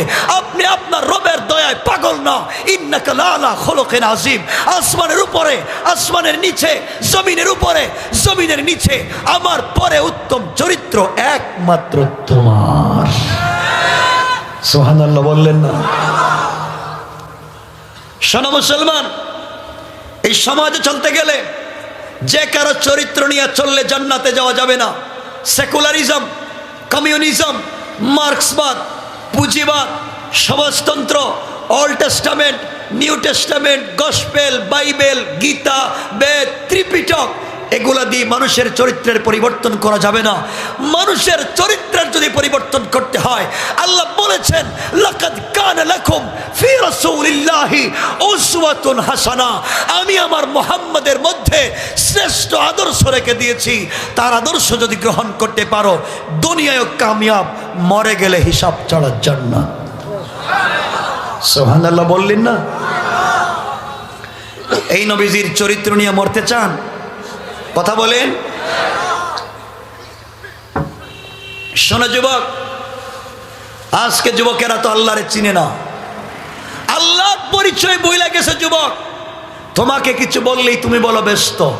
যুবক, আসো না মসজিদে, ব্যস্ত। যুবক, আসো না নামাজে, ব্যস্ত। যুবক, আসো না কোরআনের তাফসিরে, ব্যস্ত। আরে শোনো, তুমি যত ব্যস্ত দুনিয়া নিয়া, তোমার চাইতে কোটি গুণ ব্যস্ত আজরাইল তোমাকে নিয়া। কথা বলেন, ব্যস্ত। তোমাকে কিছু বললেই তুমি বলো ব্যস্ত, তোমাকে কিছু বললেই তুমি বলো ব্যস্ত, তুমি দুনিয়া নিয়ে ব্যস্ত, কিছু হলেই ব্যস্ত। শোনো যুবক, কিসের তুমি ব্যস্ত? কিসের ব্যস্ত? শোনো তাহলে শোনো। তুমি মনে করেছো আগামীকালকে চকরিয়া যাবা, কক্সেস বাজার চট্টগ্রাম গিয়ে বিজনেস করবা, কোটি কোটি টাকার বিজনেস হবে। রিয়াজউদ্দিন বাজারে তোমার বিজনেস আছে, টেরি বাজারে তোমার বিজনেস আছে, তোমার অনেক জায়গায় বিজনেস আছে। মনে রাখো যুবক, তোমাকে বলছি, সকালবেলা গিয়ে কেশের বাক্স খুলেছো, টাকা গুনতে গিয়েছো, বিজনেস নাকি তোমার, টাকা নাকি তোমার, তুমি জানো না তোমার কেশের বাক্সের ভিতরে আজরাইল বসা। কথা বলো। তুমি বলছো টাকা তোমার, আজরাইল কেশের বাক্স থেকে আল্লাহকে বলছে আল্লাহ আমসিক আও আত্রুক, ওকে ছেড়ে দিব না ধরবো। ও বলছে টাকা পয়সা নাকি তার। আল্লাহ বলে টাকায় হাত দেওয়ার আগে ধর। কথা বলেন। তো কিসের ব্যস্ত তুমি? কিসের ব্যস্ত? যুবক শুনো, তুমি না চৌধুরী, তুমি না শিল্পপতি, কারে কিসের তুমি চৌধুরী? আরে দুনিয়ার জমিনে চৌধুরী বাড়ির চৌধুরী বাড়ি থাকবে, চৌধুরী থাকবেন না। খান বাড়ির খান বাড়ি থাকবে, খান বাড়ি থাকবে না। খান বাড়ির খান বাড়ি থাকবে, খান সাহেব থাকবেন না। শিল্পপতির বাড়ির শিল্পপতির বাড়ি থাকবে, শিল্পপতি থাকবেন না। একদিন তোমার গাড়ি বাড়ি থাকবে, থাকবা না তুমি। কিসের ব্যস্ত তুমি? কিসের ব্যস্ত? যুবক, তোমাদেরকে মোটিভেট করব, অন্যদিকে আমি নিয়ে যাব আজকে। সংক্ষেপ কথা শোনো। চাই কক্সেস বাজারের একজন বিশিষ্ট শিল্পপতি একটা বাড়ি বানিয়েছেন কক্সবাজারের সি বিচে। 3 তলা বাড়ি, একটা তলা স্বর্ণ দিয়া, আরেকটা তলা রৌপ্য দিয়া, আরেকটা তলা ডায়মন্ড দিয়ে বানাইছেন। ডিজাইন করা, স্টাইলিশ ডেকোরেশন করা। আমেরিকা থেকে টাইলস এনেছেন, কানাডার থেকে সিরামিক এনেছেন, আর বাতিগুলো আনছেন অস্ট্রেলিয়া থেকে। অনেক ডিজাইন করে বাড়ি বানিয়েছেন। কয়েক হাজার কোটি টাকা বাড়িতে খরচ হয়েছে। গোটা দুনিয়ার মানুষ এই বাড়ি দেখবার জন্য পাগল। বাড়ির কাজ যেদিন শেষ হয়ে গেল, ফিতা লাগানো হয়েছে, আগামীকালকে বাড়ি উদ্বোধন করা হবে। আমেরিকার প্রেসিডেন্টকে দাওয়াত করা হয়েছে, কানাডার প্রধানমন্ত্রীকে দাওয়াত করা হয়েছে, বাংলাদেশের প্রেসিডেন্ট প্রধানমন্ত্রীকে দাওয়াত করা হয়েছে। সবাই স্টেজে বসা, লক্ষ লক্ষ অডিয়েন্স সামনে বসা। আজ ফিতা কেটে বাড়ি উদ্বোধন করা হবে। আমরা দেখব বাড়িটা কেমন, ডিজাইনটা কেমন, ডেকোরেশন কেমন, লাইট কেমন, স্টাইলিস্ট কেমন, সব দেখব। পাবলিক তো বসা। এমন সময় একজন সঞ্চালক দাঁড়িয়ে বলেছেন, কক্সেস বাজারের যুবক, তুমি দাঁড়াও। কত টাকা দিয়ে বাড়ি বানিয়েছ? কত টাকা তোমার আছে? বিজনেসটা কি একটু দাঁড়ায় বলো। আপনি দাঁড়িয়েছেন বক্তৃতা করার জন্য। আপনার হাতের গড়ির দাম 20 কোটি টাকা, আংটির পাথরের দাম 50 কোটি টাকা, গ্লাসের দাম 10 কোটি টাকা, পায়ের জুতার দাম 3 কোটি টাকা, বডির কাপড় 5 কোটি টাকা। তোমার দামি জিনিসের অভাব নাই। তুমি দাঁড়িয়েছ, বক্তৃতা করবে, সবার সামনে বাড়ি আমার, টাকা আমার, ডিজাইন করেছি আমি, মাইক হাতে নিয়ে বক্তৃতা শুরু করবে। তুমি জানো না তোমার মাইক্রোফোনের নিচে আজরাইল বসা। বুঝাইতে পারি কথা? বসা আজরাইল। আজরাইল আল্লাহকে বলছে, আল্লাহ আমসিকা ওয়া আত্রুক। ও বলছে বাড়ি নাকি তার, ও বলছে টাকা নাকি তার। সব নাকি তা? তুমি বলো ছাইড়া দিব না ধরবো? আল্লাহ অক্সিজেন যে ছাড়ছে ওটা ভিতরে নিতে দিস না, থাপ্পড় দিয়ে ফালায় দে। কথা বলেন তো কিসের তুমি ব্যস্ত? আল্লাহ আফসোস করে বলছেন, ইয়া আইয়ুহাল ইনসান মা গাররাকা বিরাব্বিকাল কারীম, এই মানুষ তোর কি হয়েছে? আমার মতো মহান রব থেকে কে তোকে দুঃখ দিল? আল্লাযী খালাকাকা, অথচ বানিয়েছি তোকে আমি আল্লাহ। শোনো যুবক, বাংলাদেশের একজন বড় গায়ক, 80-র দশকের গায়ক, নাম ছিল ফিরোজ শাহী, যার গান শুনলে যুবক যুবতীরা নাকি পাগল উন্মাদ হয়ে যেত। এই ফিরোজ শাহী একবার গিয়েছিলেন ঢাকার গাজীপুরের চৌরাস্তায়, গান করার জন্য গিয়েছিলেন। ফিরোজ শাহীর মনে, আমি আজকে গাজীপুর যাব, গাজীপুরবাসীকে নাচাবো, আমি নাচবো, যুবক যুবতীকে নাচাবো, আমি উন্মাদ হব, লক্ষ লক্ষ যুবক যুবতীকে উন্মাদ করব। গিয়েছিল তো ফিরোজ শাহী গাজীপুরে, স্টেজে উঠেছে, যুবক যুবতীর করতালির অভাব নাই। ফিরোজ শাহী আসছে, লাইট অফ হয়ে যাবে, উন্মাদ আর পাগল হয়ে নাচানাচি করব। ফিরোজ শাহী স্টেজে উঠে মাইক্রোফোন হাতে নিয়ে গানের টান দিয়ে বলেছে, 1 মিনিটের নাই ভরসা। গানে টান দিছে, সে জানতো না তার মাইক্রোফোনের নিচে আজরাইল বসা। আজরাইল বলে, আল্লাহ ও বলছে 1 মিনিটের নাই ভরসা, তুমি বলো ছাইড়া দিব না ধরবো?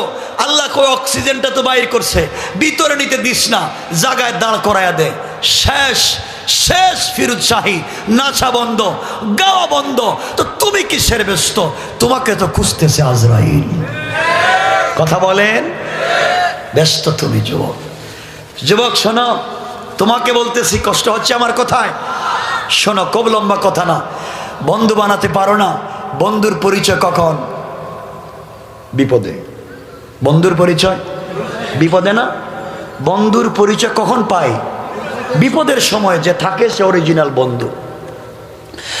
যুবক, যুবকেরা তো আজকে প্রেম করে, গার্লফ্রেন্ড আর বয়ফ্রেন্ড। ঠিক বললাম না? এটাও কই ঠিক? এদের নিয়ত ভালো না রে, সব ঠিক কইতেছে। এটা ঠিক হইলো কেন? এটা তো খারাপ কাজ। শোনো তাইলে, শোনা কি বুঝাইয়া দিই, শোনো। বাবা তোমাকে বলছে, মুরব্বী বাবা, আপনার দাড়ি না সাদা হয়ে গেছে, আপনার চামড়া না ঢিলা হয়ে গেছে, আগের মতো খেতে পারেন না, আগের মতো আর দাঁড়াতে পারেন না, কিন্তু লজ্জা হয় না? আজানের সময় আপনি মসজিদে যান না, চায়ের দোকানে বসে আপনি টেলিভিশন দেখেন। কথা বলেন না? শোনো চকরিয়ার মুসলমান, একজন ভাই থাকলে হাত উঠেয়া বলো আমাকে যে আপনাদের এলাকার ইমাম সাহেব মুনাজাতে মসজিদে বলে, আল্লাহ আমার মসজিদের মুসল্লিদের কপালে ঠাডা ভালো। দোয়া করছে কোনোদিন কোনো ইমাম সাহেব? ইমাম সাহেব প্রতিদিন দোয়া করে, আল্লাহ আমার মুসল্লিকে বাঁচাও, হায়াত বাড়াও, সুস্থ রাখো, রিজিক দেও। দোয়া করে না? যে ইমাম প্রত্যেক দিন কমপক্ষে 5-6 বার নিজের মসজিদের মুসল্লিদের জন্য নির্বেজাল দোয়া করে, কেমন করে নিমক হারামের মতো এই মুসল্লিরা মসজিদ থেকে বাইরে হয়ে নামাজ পড়ে চায়ের দোকানে গিয়ে ইমামের সমালোচনা করে। ঠিক বললাম না? লজ্জার কথা, লজ্জার। কার কাছে বলবো কথাগুলো? শোনো মুসলমান, আজকে একজন বন্ধুর কথা বলছি। বন্ধুর পরিচয় বিপদে। বন্ধুর পরিচয় কখন? তুমি গার্লফ্রেন্ড, তুমি যার সাথে প্রেম করেছো না, তার চামড়া অনেক দামি, বিউটিফুল, ডিজাইন করা, অনেক সুন্দর চামড়া। এই চামড়া দেখে মেয়ের প্রেমে পাগল হয়ে গেছো। আরে যুবক, জানো না, ভুল জায়গায় প্রেম করেছো। যেই মেয়েটার চামড়া দেখেছো ডিজাইন, স্টাইলিস্ট, অনেক সুন্দর, তা দেখে প্রেমে পড়ে গিয়েছো। তুমি জানো না, এই মেয়েটা মরে যাওয়ার 72 ঘন্টার ভিতরে এই চামড়ার থেকে বের হবে পোকা। পোকা। তুমি এত প্রেম করে ফেলেছো, আজকে তুমি মরে যাও, কসম আল্লাহ পাকের জাতের, তুমি বিপদে পড়ে মরে গিয়া কবরে গিয়া দেখো, তোমার কবরে তোমার মা যাবে না, তোমার কবরে তোমার বাবা যাবে না, তোমার কবরে তোমার ভাই যাবে না, তোমার কবরে তোমার স্ত্রী, তোমার সন্তান যাবে না, তোমার কবরে তোমার গার্লফ্রেন্ড আর বয়ফ্রেন্ড যাবে না। কবরে যদি বিপদে পড়ে যাও, একা থাকবা, একা। জমিনে যা রাইকা গেছে সম্পদ, সন্তান এগুলো নিয়ে মারামারি করে কোর্টে যাবে, কবরে তোমার খবর নাই। ঠিক বললাম না? কিসের সম্পদ, কিসের দুনিয়া? কেউ তোমারে চিনে না, কেউ তোমারে জানতে চায় না, কেউ তোমারে বুঝতে চায় না। কিসের সম্পর্ক? আল্লাহ বলেছেন গোলাম তুই ভুল জায়গায় প্রেম করলে সারা রাত্র ঘুমাস না। আরে গোলাম বুঝলে না রে, আমিও ঘুমাই না, আমিও ঘুমাই না, আমিও প্রেম করেছি। কে বলছেন? কথা বলেন না কেন? সবাই বলেন কে বলছেন? আল্লাহ। তাহলে শোনো, আল্লাহ বলছেন গোলাম শোন, আসমান আমি বানাইছি কোন, আসমান হয়ে গেছে ফায়াকুন, জমিনকে বলছি কোন, হয়ে গেছে আরশ কুরসি লৌহ কলম জিন্নাত, সবাইকে বলছি কোন, সব হয়ে গেছে ফায়াকুন। হাত দিয়ে বানাই নাই গোলাম, তোকে বানাইছি আমার হাত দিয়া। সুবহানাল্লাহ বলেন না? তোর প্রতি আমার দিলের আলাদা টান। ও গোলাম তুই জানিস না, তুই জানিস না আমি তোকে কতটুকুন ভালোবাসি। আমি ঘুমাই না তোর কারণে। কত লোক আমাকে, চকরিয়ার মুসলমান, কত লোক প্রতিদিন আল্লাহকে টেলিফোন করে 5 বার, কত লোক আল্লাহকে টেলিফোন করে 5 বার। কেউ আউয়াবিন, কেউ চাষ, কেউ তাহাজ্জুদের নামাজ পড়ে আল্লাহকে টেলিফোন দেয় কথা বলার জন্যে। আল্লাহকে বন্ধ করতেন টেলিফোন, তোর নাম্বার ব্লক লিস্টে রাইখা দিলাম, তোর সাথে কথা বলবো না। কথা বলেন? আল্লাহ বলে তোর নাম্বার ব্লক লিস্টে, তোর সাথে কথা বলবো না। তুই নামাজ পড়স সুদ খাস, তুই নামাজ পড়স ঘুষ খাস, তুই নামাজ পড়স মিথ্যা কথা বলিস, তোর নামাজের দরকার নাই। যা ফাওয়াই লুল্লিল মুসাল্লিন, নামাজ নিয়ে ভাব। তুই টেলিফোন দিবে, তোর নাম্বার ব্লক লিস্টে। আমি আল্লাহ কথা বলি না, কিন্তু আল্লাহর কাছে যখন আসমান বলে ইদা সামাউন শাক্কাত, আল্লাহ আসমানকে ভেঙে দিব। জমিন বলে ইদা জুলজিলাতিল আরদু জিলজালাহা, আল্লাহ কি জমিন ভেঙে দিব। সে ইসরাফিল সিংহায় কি ফুঁক দিব। আল্লাহ কয় না রে, দিস না। তোমরা মনে করতেছো পাবলিক খারাপ, আমাকে চেনে না। আমি তো এই দুনিয়ার কয়েকটা যুবক আর যুবতীর প্রেমে পাগল, যার বডিতে যৌবন আছে, যার বডিতে পাওয়ার আছে, চাইলে রাত্রবেলা জেনা করতে পারে, মদের বারে যাইতে পারে, ফেন্সিডিল ইয়াবা খাইতে পারে, জেনা করতে পারে। ওগুলা না করে যেই যুবক গভীর রাত্রে তাহাজ্জুদের সময় ঠান্ডা পানি দিয়ে ওযু করে তাহাজ্জুদের সিজদায় পড়ে বলে সুবহান আল্লাহ, বলেন আল্লাহু আরশে ইস্তাওয়া, আমি তো আরশে আজিমে থাকি। গোলাম যখন বলে সুবহান, আমি আরশে আজিমে থাকি না, মিন হাবলিল ওয়ারিদ, তার গলার রগের চাইতে কাছে পৌঁছে যায়, কাছে। কেন সে আল্লাহরে চিনো না? কেমনে বোঝাই তোমার আল্লাহ তোমারে কত ভালোবাসে? রাত তো শেষ হয়ে যাবে, হার্ট অ্যাটাক করে মরে যাইবা। এ আল্লাহরে চিনলা না বন্ধু, ভুল জায়গা বানাইছ। আল্লাহ বলেন গোলাম ঘুমাই না। যখন গোলাম সাজদায় পড়ে বলে সুবহান, আল্লাহ ফেরেশতাদেরকে বলেন কিরে তোমরা না বানাইস, বলছিল ওরে বানাই লাভ নাই। আতাজালু ফিহা মান ইউফসিদু ফিহা ওয়া ইয়াসফিকুদ দিমা, তোমরা না বলছিল ওরা মারামারি করবে। ওয়া নাহনু নুসাব্বিহু বিহামদিকা ওয়া নুকদ্দিসু লাক, তোমাদেরকে বানাইলাম না কেন? আমি বলছিলাম ক্বালা ইন্নী আ'লামু মা লা তা'লামুন, আমি জানি কেন বানাইছি। ফেরেশতা গোলাম গভীর রাত্রে সিজদায় পড়ে কি বলছে? আল্লাহ ও বলছে সুবহান। কেন? ও কি আমাকে দেখছে? আল্লাহ দেখে নাই। না, না দেখে গভীর রাত্রে ঘুম থেকে উঠা তোমাকে বলছে সুবহান, তুমি নাকি পবিত্র। আল্লাহ বলছেন যে গোলাম আমাকে না দেখা বলছে সুবহান, আমি বলছি সাব্বাহতানি, অবশ্যই আমি আল্লাহ পবিত্র। গোলাম না দেখা আমাকে স্বীকার করার কারণে আমি আল্লাহ বললাম সাব্বাহতুকা। গোলাম দুনিয়ায় বানাইলাম পবিত্র, আখিরাতে বিনা হিসাবে জান্নাত। কেমন ভালোবাসা আল্লাহ! গোলাম যখন সিজদায় গিয়া পড়ে আলা, আল্লাহ জমিনকে বলেন জমিন, তুই না বলছিলে জমিন ভেঙ্গে দিবে। এই গোলাম, এই মেয়েটা কি বলে? আল্লাহ আলা, তুমি না কি বড়, আমাকে দেখছে না, তোমার ক্ষমতাও দেখে নাই, না দেখে বলছে আলা। আল্লাহ বলছেন আলাইতানি, অবশ্যই আমি বড়, আমাকে না দেখে বলছে আমি বড়। আলাইতুকা, গোলাম দুনিয়া এবং আখিরাতে বড় বানাইয়া দিলাম, বড়। সুবহানাল্লাহ বলেন। শোনো শোনো যুবক শোনো, কথা লম্বা করবো না, শুধু শোনো কি বলতে চাই। এরপরে আল্লাহ রাব্বুল ইজ্জত ওয়াল জালাল একজনের সঙ্গে বন্ধুত্ব করেছেন, তিনি ঘুমায় না। আল্লাহ আমার নবীর সঙ্গে মাঝে মাঝে দুষ্টামি করতেন। আল্লাহ বলতেন, ইয়া আইয়ুহাল মুসাম্মিল ইয়া আইয়ুহাল মুদাসসির কুম ফানসির ওয়া রাব্বাকা ফাকাব্বির ওয়া সিয়াবাকা ফাতাহির, ও চাদরওয়ালা চাদর খোলো, কম্বলওয়ালা কম্বলের নিচ থেকে বাইরো। হযরতে ফাতেমা ঘুমায় গেছে, খাদিজা ঘুমে কম্বলের নিচ থেকে বাইরো।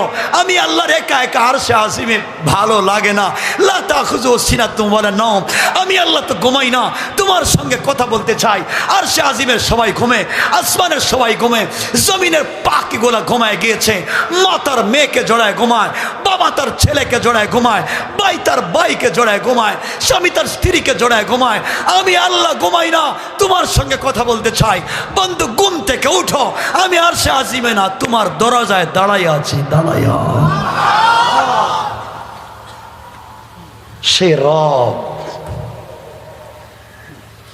আফসোস করে বলছেন, ইয়া আইয়ুহাল ইনসান মা গাররাকা বিরব্বিকাল কারীম, কেমনে আমাকে ভুইলা গেলে? আল্লাযী খালাকাকা, তোকে বানাইছি আমি। কষ্ট হচ্ছে আপনাদের? আহা, কেমনে বানাইছেন শুনেন 1-2 মিনিটে। তোমাকে বানাইছেন, বড় হইয়া বলো দেয়ার ইজ নো গড। আল্লাহকে চিনো না? না, শোনো তোমাকে আল্লাহ কেমনে বানাইছেন। আমার মুসলমান বন্ধুগণ, গভীর মনোযোগ। তুমি যখন তোমার বাবার পিঠে বিদ গুটে 1 ফোঁটা নাপাক পানি ছিলে, তোমার বাবাও জানতো না কোন মেয়েকে বিয়ে করবে, কার রেহেমের ভিতরে নাপাক পানি যাবে, তোমার বাবাও জানে না, মাও জানে না। আল্লাহ বললেন, গোলাম তোর বাবার সঙ্গে আমি আল্লাহ একটা মেয়ের বিয়ের সম্বন্ধ ঠিক করে দিলাম। তারা মেলামেশা করলো, তোর বাবার পিঠের নাপাক পানিকে তোর মায়ের রেহেমে দিয়ে দিলাম। এরপরে আমি আল্লাহ রাব্বুল ইজ্জত ওয়াল জালাল 2 জন ফেরেশতা পাঠাইয়া দিলাম। যা, ফেরেশতা এসেছে, এসে বলছে আল্লাহ তাআলা, নাপাক বিদগুটে 1 ফোঁটা পানিকে আমরা কি করব? এটা কি মায়ের প্রস্রাবের সঙ্গে বের করে দেব নাকি নষ্ট করে দেব? ও যুবক শুনলে, আল্লাহ ফেরেশতাদেরকে বলছেন, না রে ফেরেশতা না, এই নাপাক পানিগুলাকে নষ্ট করে দিস না। আমি আল্লাহ দুনিয়ার জমিনে খলিফা প্রতিনিধি বানাতে চাই, এই নাপাক পানিগুলাকে রক্ত বানাইয়া দে। ফেরেশতা 2 জন মিলে নাপাক পানিকে রক্ত বানালেন। তাদের দায়িত্ব শেষ হয়ে গেল। আমি আল্লাহর 2 জন ফেরেশতাকে পাঠিয়ে দিলাম। ওরা যাওয়ার পরে বলছে, আল্লাহ তাআলা 1 ফোঁটা রক্ত ছিল, নাপাক পানি হয়েছে, রক্ত কি করব? আল্লাহ ডেকে ডেকে বললেন, ফেরেশতা এই নাপাক রক্তটাকে তোমরা রক্তপিণ্ড বানাও, শক্ত করো। 2 জন ফেরেশতা মিলে তোমাকে আর আমাকে রক্তপিণ্ড বানানো হলো। এরপর আল্লাহ রাব্বুল ইজ্জত ওয়াল জালাল বলছেন, তোমাদের দায়িত্ব শেষ। আরো 2 জনকে পাঠানো হলো। তারা গিয়ে বলছে, আল্লাহ তাআলা এটা তো রক্তপিণ্ড 1 টুকরা, কি করব আপনি বলেন? আল্লাহ বললেন, লাহমা, গোশত বানাও। এর আগে আল্লাহ রাব্বুল ইজ্জত ওয়াল জালাল বলছেন গোশত বানাও, আগে বলছেন হাড্ডি বানাও। হাড্ডি বানানো হলো, গোশত লাগানো হলো। আল্লাহর কাছে ফেরেশতারা বলে, আল্লাহ ছিল নাপাক পানি, হলো রক্ত, হলো রক্তপিণ্ড, এরপরে হলো হাড্ডি, এখন লাগানো হলো গোশত। আপনি বলেন এরপরে কি? আল্লাহ বললেন, তোমাদের দায়িত্ব শেষ, আর 2 জনকে দিলাম। আরো 2 জন গেলেন। আল্লাহ এখন কি করব? আল্লাহ বললেন, সুন্দর করে স্ট্রাকচার তৈরি করো, হাত বানাও, পা বানাও। আল্লাহ পা একটা দিব না 2টা? না রে ফেরেশতা 2টা দে। আমার গোলাম 2টা পা দিয়ে মসজিদে যাবে, ইসলামী আন্দোলন করে জিহাদ করবে। 2টা পা দে। আল্লাহ হাত 2টা দিব না, একটা, 2টা দে। চক্ষু দুইটা দিব না একটা, সব ঠিক মতো দে। স্ট্রাকচার যখন তৈরি হয়ে গেল, এবার ফেরেশতারা বলে আল্লাহ তাআলা এখন কি করব, এটা তো একটা কঙ্কাল রূহ নাই। আল্লাহ বললেন যা রে যা, তুই বুঝবে না এখন কি করা লাগবে। এই গোলামের ভিতরে রূহ দিব স্বয়ং আমি আল্লাহ। কি প্রক্রিয়ায় তোমাকে বানানো হইল, আর তুমি নাকি আল্লাহরে চিনো না। আমার বন্ধুগণ, আল্লাহ রাব্বুল ইজ্জত ওয়াল জালাল নিজে যখন রূহ দিলেন, মায়ের পেটের ভিতরে সন্তান নড়াচড়া করে, মা জানে না তার সন্তানের মুখ কোন দিকে, পা কোন দিকে জানে না, খাবার কি দিতে হবে জানে না। এবার ফেরেশতারা বলেন আল্লাহ তাআলা বাচ্চা মায়ের পেটের ভিতরে জিন্দা, খাবারের ব্যবস্থা করা লাগবে। আল্লাহ রাব্বুল ইজ্জত ওয়াল জালাল বললেন ফেরেশতা জানিস না, এই বাচ্চাটাকে মায়ের পেটে দেওয়ার আগে আমি আল্লাহ এই সন্তানের খাবারের ব্যবস্থা মায়ের পেটে করে দিয়েছি। কোন সুবহানাল্লাহ। আল্লাহ খাবারের ব্যবস্থা কেমনে করলেন সবাই জানেন। সন্তান পেটের ভিতরে বড় হয়ে গেছে, ডেলিভারির টাইম চলে এসেছে। সংক্ষেপ করে বললাম, ফেরেশতারা বলছেন আল্লাহ তাআলা সন্তান আসার রাস্তাটা অনেক ছোট, আসতে পারবে না। আল্লাহ বলছেন জানিস না আমি দুইজন ফেরেশতা পাঠাইয়া দিয়েছি, ওরা রাস্তাকে পিচ্ছিল করে বড় করে দিবে, বাচ্চাটাকে আসবার সুযোগ করে দিবে। এমন সময় সন্তানের মাথা থাকে মায়ের বুকের দিকে, পা থাকে মায়ের জরায়ুর মুখের দিকে। সন্তান পৃথিবীতে আসতে চায় না। এমন সময় সন্তান তার মাথা দিয়া মায়ের কলিজায় সজোরে আঘাত করে। এত জোরে সন্তান মায়ের কলিজায় আঘাত করে মায়ের পানি ভেঙে যায়। এই জন্যে ডাক্তারেরা বলে মহিলার পানি ভেঙে গেছে, বাচ্চা শুকনায় পড়ে গেছে, যে কোনো একজনকে বাঁচানো যাবে, দুইজনকে বাঁচানো যাবে না। আল্লাহ রাব্বুল ইজ্জত ওয়াল জালাল ফেরেশতা পাঠাইয়া দেয়, সন্তানকে যখন ঘুরাইয়া দেয় মাথাটা জরায়ুর মুখের দিকে করে দেয়, পাটাকে যখন বুকের দিকে করে দেয়, মেডিকেল সায়েন্স বলে মায়ের কলিজার মধ্যে ছোট্ট একটা কালো দাগ। কেন? ওই সময় সন্তানকে যখন ঘুরাইয়া দেওয়া হয়, সন্তান এমন সময় তার পা দিয়া মায়ের কলিজায় সজোরে একটা লাথি মারে। এত জোরে সন্তান মায়ের কলিজায় লাথি মারে, সাথে সাথে মায়ের ব্লিডিং শুরু হয়ে যায়। মা মনে করে আর বাঁচবে না, সবার কাছ থেকে বিদায় নেয়।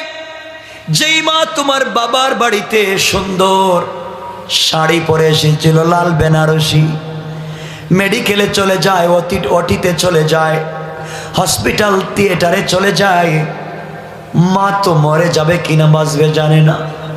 অনেক সময় ডাক্তার বলে দুইজনকে বাঁচানো যাবে না, যে কোনো একজন।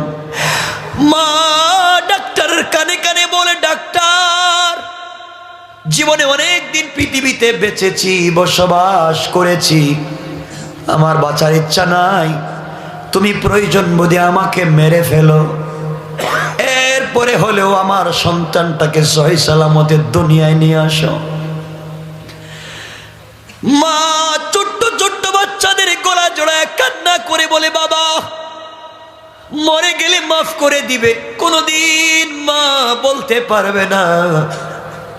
তুমি আর আমি তো মায়ের গলা জড়ায় কান্না করে বলেছি মা রে মা, ও মা তুমি মরে গেলে কে আমাকে খাওয়াবে, আদর করবে, ঘুম পাড়াবে, গোসল করাবে? মা তুমি ছাড়া যে আমার কেউ নাই। মা যখন ব্লাড যেতে যেতে সন্তানকে দুনিয়ায় ভূমিষ্ঠ করে মা অজ্ঞান, এমন সময় তোমাকে আমাকে কাপড় দিয়ে পেঁচায়া সে অজ্ঞান মায়ের সামনে তুলে ধরে বলে দেখ তোর কি হয়েছে। মা কষ্ট করে চক্ষু খুলে চাঁদ মুখের দিকে তাকায়া 10 মাস 10 দিন ডেলিভারির কষ্ট, 10 মাস 10 দিন পেটে ধরার কষ্ট আর ডেলিভারির কষ্ট বলে গিয়া আল্লাহকে ডাক দিয়ে বলে আল্লাহ তাআলা আমার কলিজার টুকরা সন্তানকে বড় বানাইয়া দাও। সংক্ষেপ করে বলি রে মুসলমান, এমন সময় সন্তান পৃথিবীতে আসছে, ফেরেশতারা বলে আল্লাহ তাআলা এই বাচ্চা এখন দুনিয়ার কি খাবে, খাবার কোথায়? আল্লাহ বললেন ফেরেশতা জানিস না, এই বাচ্চাকে দুনিয়ায় পাঠাবার 7-8 মাস আগে আমি আল্লাহ তার মায়ের বুকের স্তনে তার জন্যে খাবারের ব্যবস্থা করে রেখেছি। কোন সুবহানাল্লাহ। আয় আল্লাহ, সন্তান ঠান্ডার দিনে জন্ম নিয়েছে, মায়ের বুকের দুধ তো ঠান্ডা, মরে যাবে। আল্লাহ বলছেন না রে না, ঠান্ডার দিনে বাচ্চা এসেছে, আমি আল্লাহ আমার কুদরত থেকে মায়ের স্তনের দুধকে গরম রেখেছি। কোন সুবহানাল্লাহ।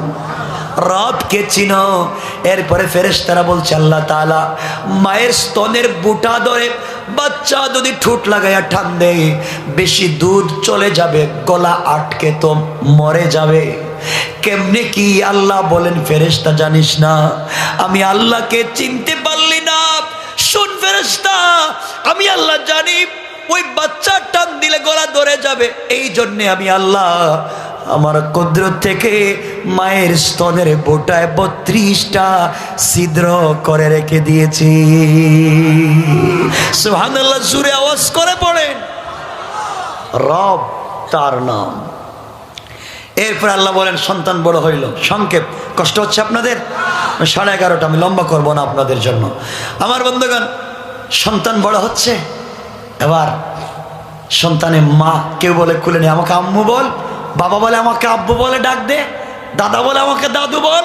আল্লাহ কয় কি রে, পানি থেকে মানুষ বানাইছি, তোরে পালতে গিয়ে কত ফেরেশতা পিছনে লাগাইছি, দেখি তো আমারে চিনাসনি। চিনে না, কাম্মা আব্বা। আল্লাহ বলে যা ডাক, মন যা চায় ডাক, একদিন তো আমাকে ডাকবে, তো আমার কলিজা ঠান্ডা হয়ে যাবে। আল্লাহু আকবার। এই গোলামের বাচ্চা যখন বড় হইয়া স্কুলে যায়, স্কুলে গিয়া বই পড়ে, আল্লাহ বলেন কি পড়িস? কয় দেয়ার ইজ নো গড।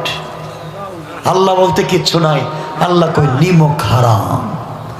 এত কষ্ট করে মোটিভেট করে তোকে নিয়ে আসলাম আমি দুনিয়ায়, আজকে আমাকে চিনলে না, নিমক হারাম, যা তোকে খাওয়াবো, তোকে পালবো, দেখি একদিন নিয়ে আমাকে ডাক দিস।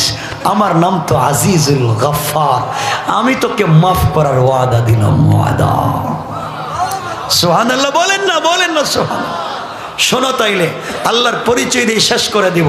আল্লাহ আল্লাহু ওয়ালিয়ুল্লাযিনা আমানু, আল্লাহকে বানা ওয়ালি মিনাজ যুলুমাতি ইলান নূর। আল্লাহ তো অন্ধকার থেকে আলোর দিকে নিয়ে যাবে। আরে আল্লাহর চিনো না, আল্লাহ তো বিপদের বন্ধু। আল্লাহ বলছেন বন্ধু আমারে বানা, কবরে কেউ নেই আমি থাকবো, মিজানে কেউ নেই আমি থাকবো, পুল সিরাতে কেউ নেই আমি থাকবো, তোর সওয়াব নাই, আমাকে চিন, আমি তোকে জান্নাত দিব, জান্নাত। যাই সামনের দিকে। হানাফি মাযহাবের বড় ইমাম আল্লামা ইমাম আবু বকর জাসসাস আহকামুল কোরআন লিল জাসসাসে তারিখে ইবনে জারির তাবারির রওয়ায়াত দিয়া একটা ঘটনা নিয়ে এসেছেন। সংক্ষেপ 1 মিনিটে। কষ্ট হচ্ছে আপনাদের ভাই? লম্বা করব না, আগেই বলছি, শুনেন। লেখছেন কিতাবওয়ালারা লিখে, বনি ইসরাইল এক মহিলা, কোন জায়গায় কথা বলেন না, বনি ইসরাইল এক মহিলা প্রতিদিন 100-200 যুবকের সঙ্গে জেনা করে। চরিত্র খুব ভালো না খারাপ? সবাই বললেন না খারাপ। টাকার বিনিময়ে 100-200 ছেলের সঙ্গে জেনা করে।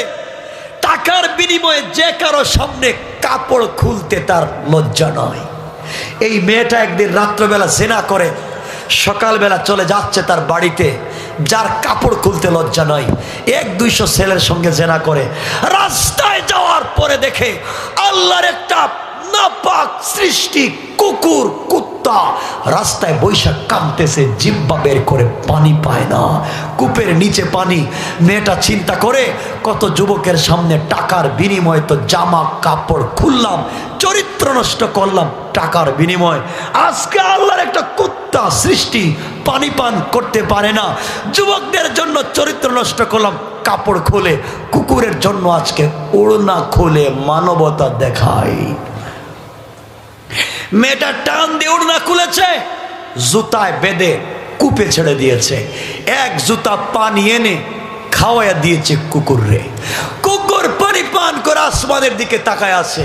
আল্লাহ বলছেন, এই চরিত্রহীন জালেম জালেম নারী, তুই শোন, জিনাকার, প্রতিদিন তো তুই কাপড় খুলে জিনা করে চরিত্র নষ্ট করলে, আর আজকে উড়না খুলে আমার একটা কুত্তা সৃষ্টির জিন্দেগি বাঁচাইয়া দিলে, যা আমি আল্লাহ তোর উপরে খুশি, তোর জিন্দেগির কোন মাফ মাফ। তার নাম তো আজিজুল গফফার, মাফ। বনি ইসরাইলের এক যুবক, বনি ইসরাইলে আগে গুনাহ করলে ধরা পড়লে খবর গ্রাম থেকে বাইর করে দিত। এক যুবক জিনা করছে বনি ইসরাইলে, মুহাম্মদ সাল্লাল্লাহু আলাইহি ওয়াসাল্লাম ধরছেন, পিটাইছেন, গ্রাম থেকে বাইর করে দিয়েছেন, যা। যুবক গ্রামের বাহিরে চলে গেছে, জঙ্গলে থাকে, 2 সপ্তাহ হয়ে গেছে, বাড়ি যেতে পারে না, খাবার পায় না, সাকারাতের সময় চলে এসেছে। যুবক জঙ্গলের ভিতরে ডাইন দিকে তাকায়া দেখে আত্মীয় স্বজন কেউ নাই, বাম দিকে তাকায়া দেখে কেউ নাই, পিছন দিকেও কেউ নাই, সামনেও কেউ নাই, সন্তান নাই, মা বাবা নাই, বন্ধু বান্ধব নাই, কেউ নাই। যুবক পেরেশান হয়ে গেছে, মরার টাইমে কাউকে পাইলাম না। আসমানের দিকে 2টা হাত উঠে গভীর রাত্রে বলেছে, আল্লাহ, তোমার নাম তো আমার নাম গুনাহগার, তোমার নাম তো আজিজুল গফফার। আল্লাহ, কথা দিয়েছি, গুনাহ করে ফেলেছি, বেঁচে থাকলে আর কোনোদিন অপরাধ করব না, কথা দিলাম। একটা বার তুমি আমাকে ক্ষমা করে দেখো, আর গুনাহ করব না। মরে যদি যাই, তওবা করে কবরে যেতে চাই। অমনি তোমার অনেক পরিচয় শুনেছি, তুমি অনেক দয়ালু, মাফ কইরা দাও। গোলাম যখন চোখের পানি ছেড়ে সেজদায় পড়ে কান্দে, আল্লাহ রাব্বুল ইজ্জাতুল জালাল ডেকে বলছেন, যুবক রে, মাথা ওঠা, কান্দিস না, আমি আল্লাহ তোকে মাফ করে দিলাম। যুবক তো মইরা গেছে, সংকেত মইরা গেছে। মরে যাওয়ার পরে আল্লাহ মুসাকে ঘুম থেকে উঠাইতেছেন, রাত্রে ওঠো। মুসা বলে, আল্লাহ, তুমি জীবনে কোনোদিন আমার এত রাত্রে ডাকো না, আজকে হঠাৎ এত রাত্রে? মুসা, জানিস না, আজকে আমার এক পাক্কা ওলি মইরা গেছে, ওলি। আল্লাহু আকবার বলতে লজ্জা হচ্ছে? আরে তোমার রবের পরিচয় দিচ্ছি। ও যুবক, তোমাকে বলছি, জিনা করে ফেলেছো না, মদ খায় ফেলাইছো, টেনশনে ঢুকে গেছো, মাফ চাইতে পারো না। আরে নো টেনশন, জিনা করে ফেলেছো, মদ খেয়ে ফেলেছো, ফেন্সিডিল খাইছো, তোমার রব তো এখনো আছেন, কেউ জানে না। রবের কাছে হাত উঠাও, রব বলছে মাফ করে দিলাম, মাফ। তোমার রবকে আজকে চিনো।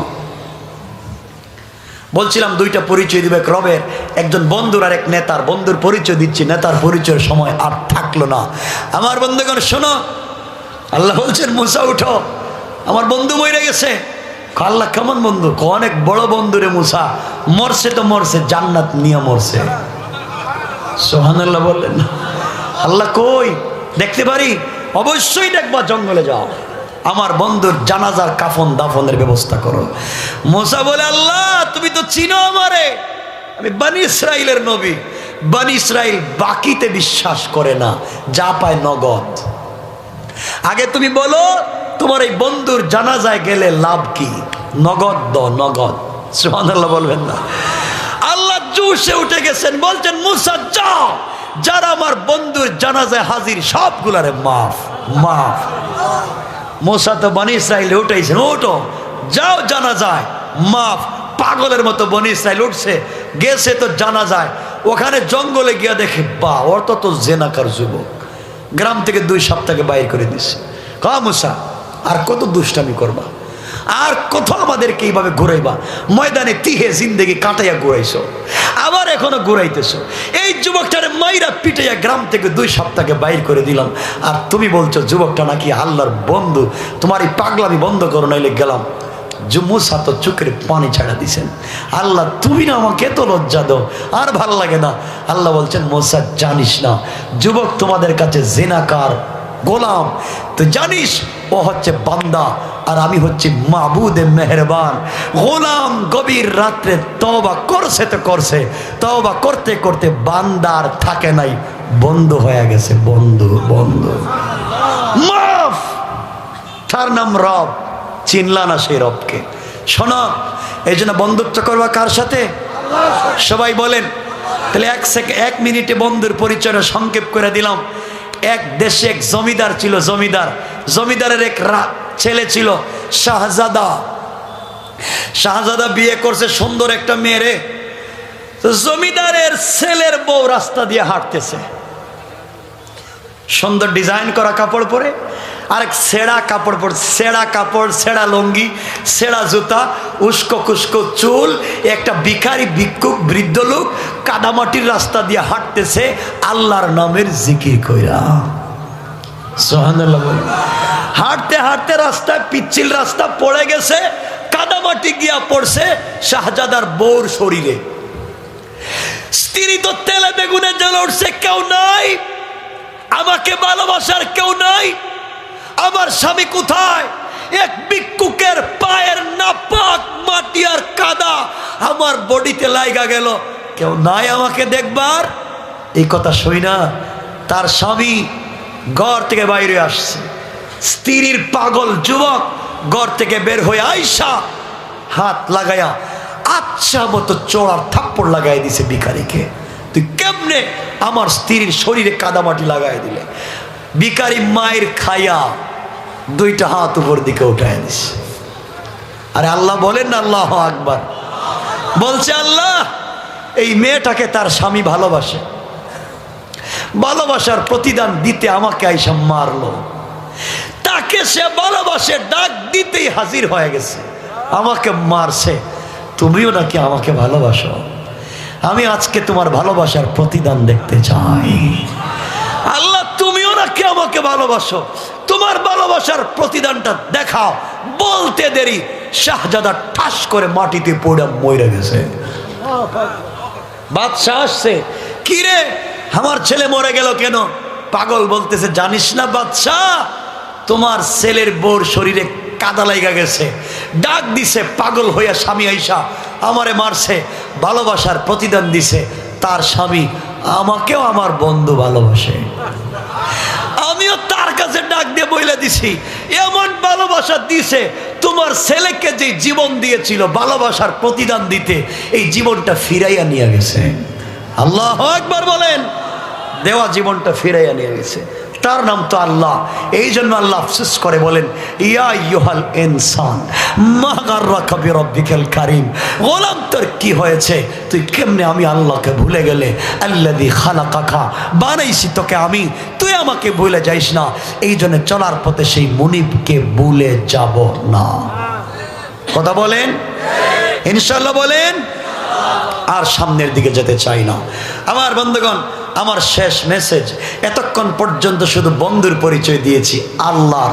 তার নেতা, আমার নেতা যাকে নাম বলেছিলাম ইন্নাকা লা আলা খুলুকিন আযীম। আরে আমার নেতার কি দাম জানেন? তার জুতার দামই বেশি। আর সে আজিমের জুতা নিয়ে চলে গেছে। সুবহানাল্লাহ বললেন না? এই ঘটনা তো অনেক লম্বা, সব বাদ বোঝাতে চাইলাম। চলার পথে বন্ধু বানাও আল্লাহকে, আর আদর্শ নেও রাসূলের। পারবা তো ইনশাআল্লাহ? অ্যাটম বম কাজ করবে না, রকেট লঞ্চার, সাবমেরিন, বোমারু বিমান, ক্ষেপণাস্ত্র, ট্যাঙ্ক আমাদের বুকে কাজ করবে না। আর যুবক, আমার শেষ কথা, এই জমিন আল্লাহর, জমিনে হুকুম চলবে আল্লাহর। কথা বলো। সে আল্লাহর বিরুদ্ধে যদি কেউ কথা বলে, আল্লাহ সূরা মাইদা 33 নম্বর আয়াতে বলেছেন, ইন্নামা জাযাউল লাযিনা ইউহারিবুনাল্লাহা ওয়া রাসূলা ওয়া ইয়াসাউনা ফিল আরদি ফাসাদা।